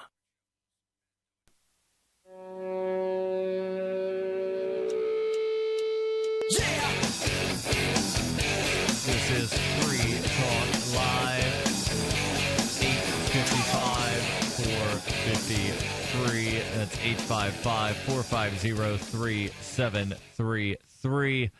And with, Valentine's Day coming up, people are looking to buy things. And how would you like to save 20% or more on things that you're going to buy anyway from Amazon? Well, you can do that when you save at Purse. That's saveatpurse.com. Saveatpurse.com. You can save up to, they say up to 50%, but once there's the fees added in, it's actually 35.6% that you wind up saving. But that's still a huge savings on things that you're going to buy anyway from Amazon. So the way it works is you go to saveatpurse.com, sign up for an account, go to Amazon, you put things in a wish list. You then import the wish list into Purse, and then you select your discount. You can get an instant discount of 5%. You can ask for 20, 25% or more, and then you wind up saving big. But the catch is you have to use Bitcoin. You can find out more about Bitcoin at bitcoin.com. But go to saveatpurse.com and begin saving on the things that you're going to buy from Amazon. What if I want to save $350? How do I do it then, Darryl? What? I just want to save $350. I do not understand your question. Maybe Nathan in Texas and on Skype will know what it is that you're talking about. Nathan, you're on Free Talk Live. Go ahead with your thoughts. Evening, fellas. Is that a South Park reference or a Family Guy reference? Most definitely South Park. I do not watch Family Guy. Not a fan. Okay. Damn it, you Ned. sound pretty. You sound pretty bummed out, like someone took your love and took your land. So, I've been looking at some of this Oregon news, and I don't really follow the mainstream media. I've said this before. They don't really talk about things I find interesting, and so it's hard for me to evaluate certain claims. Most notably, this one that I've heard kind of recently, that the media has this sort of anti-white bias, or like they hate white males or something to that effect. And the argument is, well, look at this guy in Oregon. What was his name? Lavoy Finicum? Yeah, Finicum, the man who was shot. Because basically, if you look at that video, he kind of had his arms up at some point, and that kind of makes you want to compare it to Michael Brown and this sort of hands up, don't shoot thing. And the argument is, well, on the one hand, you have a kid stealing cigars, and on the other hand, you have a family man who takes care of orphans. And the response is completely disproportionate to their respective shootings. And so this must prove, therefore, that the media hates white people or something like that. Well, they hate conservative white people who are actually a part of the minority as far as the population is concerned. There's not a whole lot of ranchers. They're a very small percentage of the population. I would say we're all part of the minority, and that's the minority of one. Okay. The individual is the greatest minority there is. All right, well, that's a whole other argument, but I'm sorry, as far as job descriptions in this country, ranchers, white conservative ranchers, are a very, very small percentage of the population, and so anyone can say anything they want about them, and how they're going to defend themselves. They don't have enough numbers to defend themselves. Well, and I think what a lot of people on that side of, ideologically on that side, and I'm somewhat on that side too, is the media is colluding with the government in trying to repress an inevitable revolution. Colluding? I think they're just reading the script that is handed to them. They're not colluding. They're just following orders. Yeah.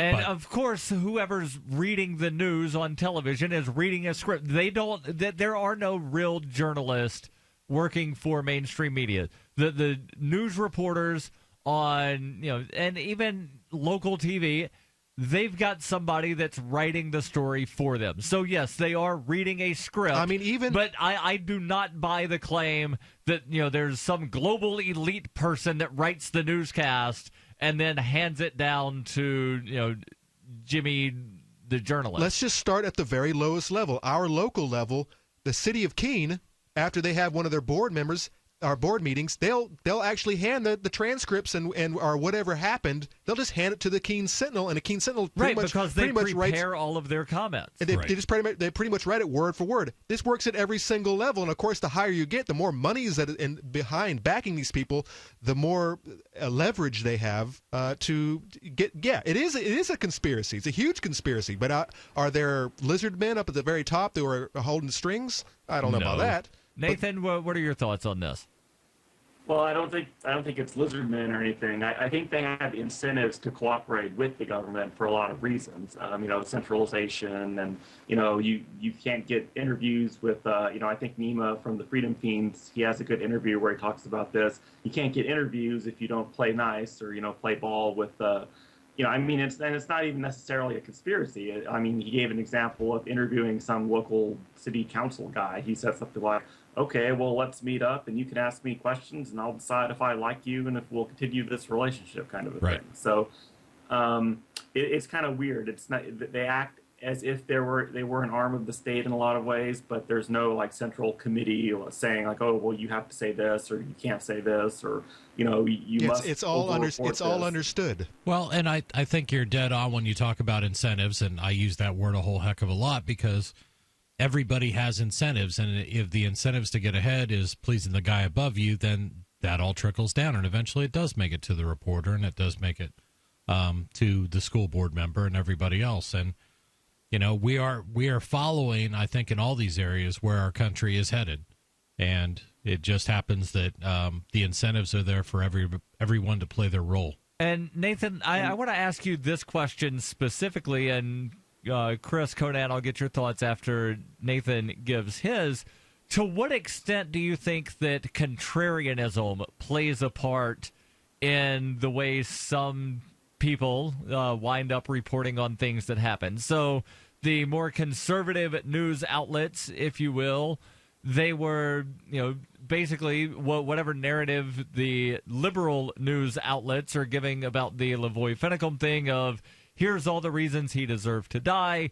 It was the conservative news outlets that were doing that, and the conservative talking heads that were doing that for Michael Brown and Freddie Gray and some of the other people that wound up getting shot that led to riots and protests. And now it's the liberal side that they're doing the same thing when it's somebody that they oppose, if you will. So what part do you think contrarianism plays in this?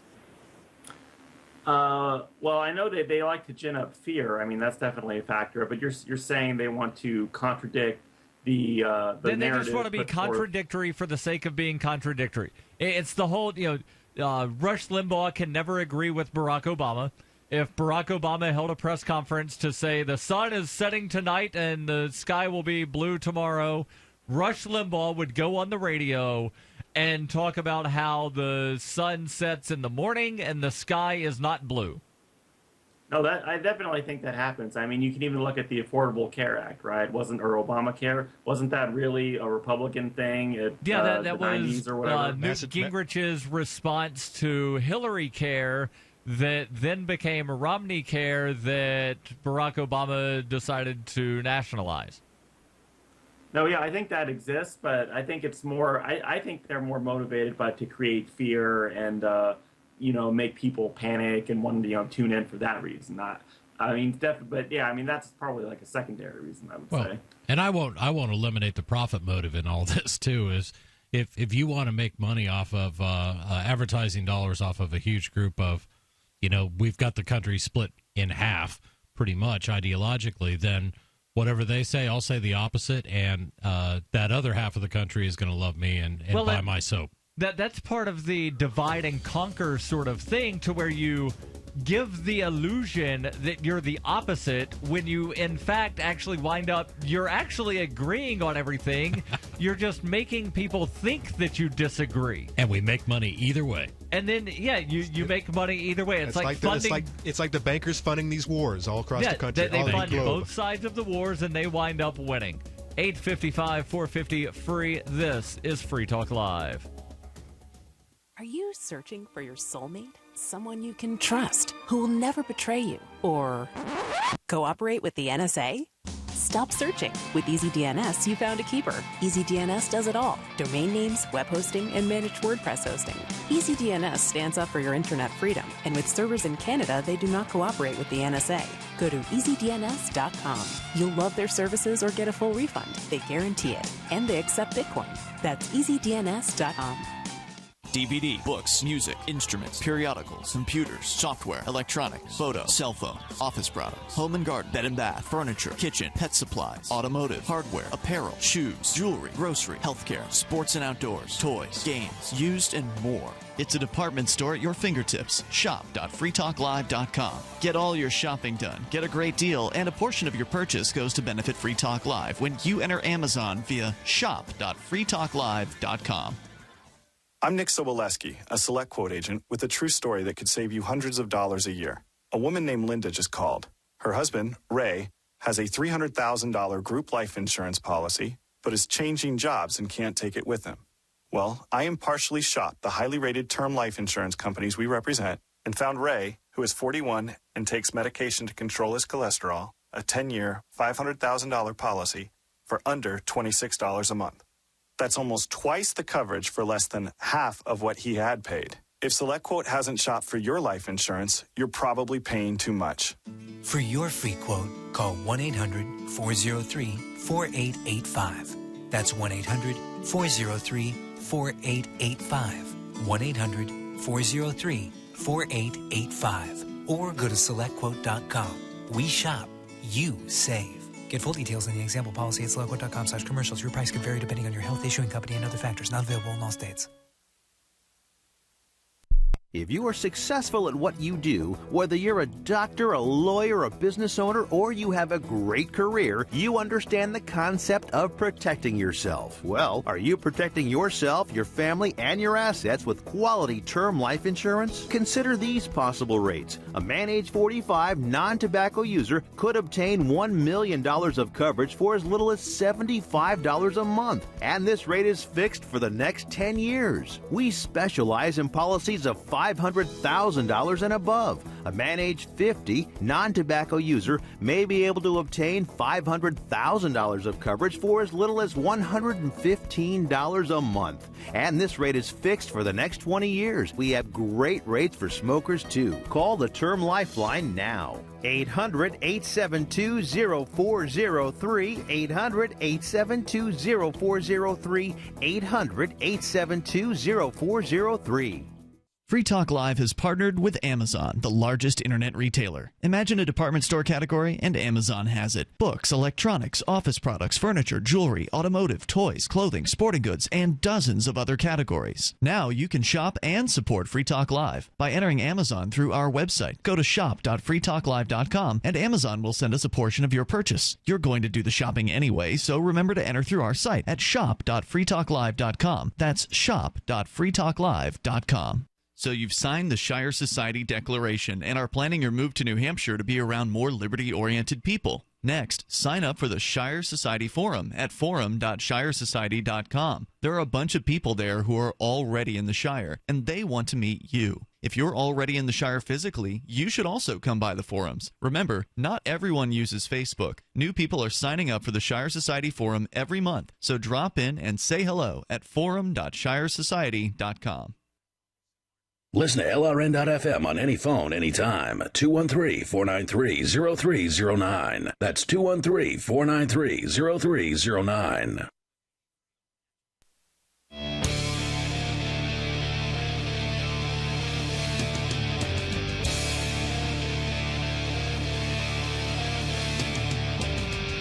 Still time for your thoughts if you call in now to 855-450-FREE. That's 855-450-3733. Or you can call in on Skype. Username is LRN.FM. So we had been started off the hour talking about education and what are we doing to our children in the name of college. And pretty much the answer is we are destroying their lives. I'm going to jump back into this article here just briefly, and then we will get to your calls. The writer, who is a headmaster of a school in San Diego. Oh, they got to change that. Headmaster? That's racist. Said, you're an idiot, Conan. She says, for many of our kids, we have stopped childhood at around 14, if not younger, and have replaced the rest of adolescence with something completely artificial. She says she grew up on a very small island in the Florida Keys. She biked everywhere and was unsupervised. We swam in the ocean, had sandball fights, stayed out until dark, and then even later, we had relationships, real ones, not ones that helped us get somewhere in life. We had jobs because we wanted them and we wanted money. We helped baby turtles hatch by turning our lights off so as not to confuse them on their way to the ocean. We laughed, we cried, and we explored secret spots with names like Shady Grove and Calusa. Is that a sexual remark? No, that's a place in the Florida Keys. Okay, what she did there, I don't know, but those are actual places. They're not sex jokes. We're not 12. They were talking about their childhood, right? Teenage years. Okay, that's when you make up secret little words like that. That when your parents overhear, they don't. Not when you're 15, 16, 17 years old. I don't know what you were doing when you were 15, 16, 17, but I was Conan on this one. She says we had pig roast and Budweiser. We had fights with friends and figured out how to make up and then make out. And then she goes on to talk about all the various ways that her life was dramatically different than the lives of students now who are not doing anything for fun. They're not doing leisurely things. They're doing things to boost their resume so that it looks good when they apply for college. Well, the ones that are actually trying to get jobs and go to college, Right. Everyone else is collecting Pokemon. I don't know if Pokemon is still a thing. Maybe Tim calling in from Wyoming knows a thing or two about Pokemon. Tim, you're on Free Talk Live. Go ahead with your thoughts. Pokemon. Sorry about that. But no, the reason I'm calling in, you were talking earlier about basically the gap between education and the future job prospects. A friend of mine was telling me, he said, "Oh, you should go to a private school for engineering." I said, "Well, I want to do some mathematical education on my own." And he said MIT. He said MIT does almost all their courses for free. Yep. Online. And I said, well, okay, then do they require you to send in your results or whatever, that kind of thing? I mean, you don't just have the answer in front of you. You have the formula, you have the mathematical formula, and then you have hosted answers, or you give your answer, and then after you give your answer, you get a grade or something? And he said, no, it's basically you just do it for your own personal satisfaction. But you can get an engineering degree level education. I mean, you could probably get a bachelor's or maybe even a what's the next one up? A bachelor's or master's. Well, no. Okay, no. What I meant was the first one below bachelor's. An associate's technical degree, something along that line. Right, associate's degree and then a bachelor's degree. But then if you wanted to, you could go further than that. I said, well, I have a little bit of math. I have math abilities, but I was told basically when I was in high school that I was actually excelling. I was going too fast for the class. I would take a test in high school that was supposed to take the whole time for the period, the whole period for class, and I would do the whole thing, but I would just write down the answers. I'd do the formulas in my head. I'd write down the answers, and I was done in 10 minutes or less. And I'd hand my test into the teacher, and the teacher would say, "Oh, sorry, you have to show all your work." And I'd say, but all those answers are right. I'm not cheating. I'm not looking at somebody else's paper. All these answers are right. If you were cheating, it would have taken you more than 10 minutes to do. You have to copy it from here to there. Right, I'm looking at other people's paper, and then I have to copy it down, that kind of thing. I was doing it in my head. I was writing down the answers, and the teacher said, "No, you can't do that because you're going too fast." And so that just totally shut me off of wanting to do math in school. I'll tell you, I can do it still. Udacity and MIT, and those get a lot of press today, but I still, every week or two, I find myself on Khan Academy because the vast amount of great courseware that's out there, and you should check it out if you haven't been on it. Khan Academy. Khan, right? Yeah. But it is absolutely great, and I've done a lot of stuff in economics there just because I wanted to learn a little bit more. And interestingly, I mean, they teach things from a lot of different points of view. Yeah, you don't always get. There's more than one way to learn a thing, and some people can read, some people can do it by doing it, some people have different strategies. Well, and even speaking in economics, I mean, you can take courses there that are very Austrian or Chicago school, or you can find Keynesian stuff there. It's crazy. So, Tim, go ahead with your thoughts. Well, I was going to say when you said the Chicago school, I was just thinking, would that be the one that Obama went to, and that's how he does what he does? But sorry, but no, I know that's probably a bad joke. But anyway, no, I was going to say I've heard of the Khan. He didn't go to school. Pardon? He didn't go to school. No one remembers him. I know that. I know Harvard and whatever else. Yeah. Okay. Well, we have his so-called degrees and his constitutional professorship. Oh, sure, yeah. Let's see you actually follow the Constitution, you scum. How about that? Well, now he was a constitutional lecturer. Oh, it's changed to lecturer. He was a lecturer. I think they have clarified that. I can be a constitutional lecturer too. Sure. I've done that actually. I used to work at a political library. Basically, it was an organization's bookstore and library, and I educated many people that came in those doors, and people called me a professor in some cases, and I said, I'm not a professor. I don't have any accreditation. I'm not anyone. I'm just a person who's working in this library basically because, first off, I love liberty. Second, I want to help people to learn more than they know already. And third, I'm just a regular person who believes in freedom. So, I want everybody else to feel the same way as I do. I'm not trying to make them feel the same way as I do, but if they do eventually learn something from what I've said, then that's all good. I had nothing. I had, like as you guys have said, I had no skin in the game, as people like to say. I don't like that term, but anyway, I said I don't have any. It doesn't bother me if you learn it or don't learn it. I'm just going to tell you what. And here's some reading material. If you don't, and you can buy the reading material, I can give you some of the reading material that we have for free. And I'll tell you the name of the organization. It was the John Birch Society, which is actually a liberty-oriented organization. But the thing about it was that was one of the only two left in the United States American opinion bookstores. Yeah. I worked at that bookstore for 3 years, and not only did I work at that bookstore for 3 years, I met thousands of people afterwards who also benefited from the information that I'd learned there. Which I passed it along while I was there. I sold flags. I told people about liberty, and we showed liberty-oriented videotapes and videotapes. Yeah, no DVDs. I want to put you a little bit at ease and calling into a liberty-oriented radio show and bringing up the dreaded John Birch Society. I got a lot of respect for those guys. I really do, and good. They're fairly active around here. There's a really good local John Birch Society.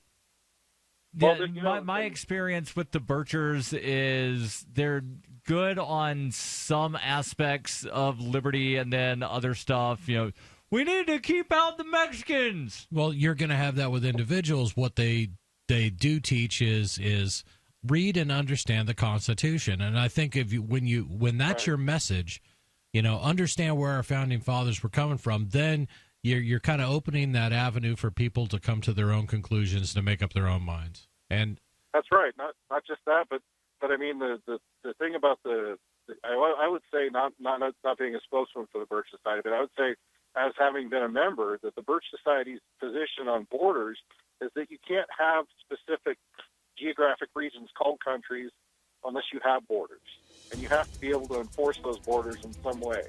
And if you don't enforce those borders in some way, then you basically dilute your entire population to become whatever people call the United States of America, the mixing Tim, pot. call back earlier tomorrow. I would love to have a longer conversation on the concept of borders, but we're out of time for tonight. Get rid of the borders. We'll be back tomorrow, 7 to 10 p.m. Eastern, freetalklive.com. In the meantime.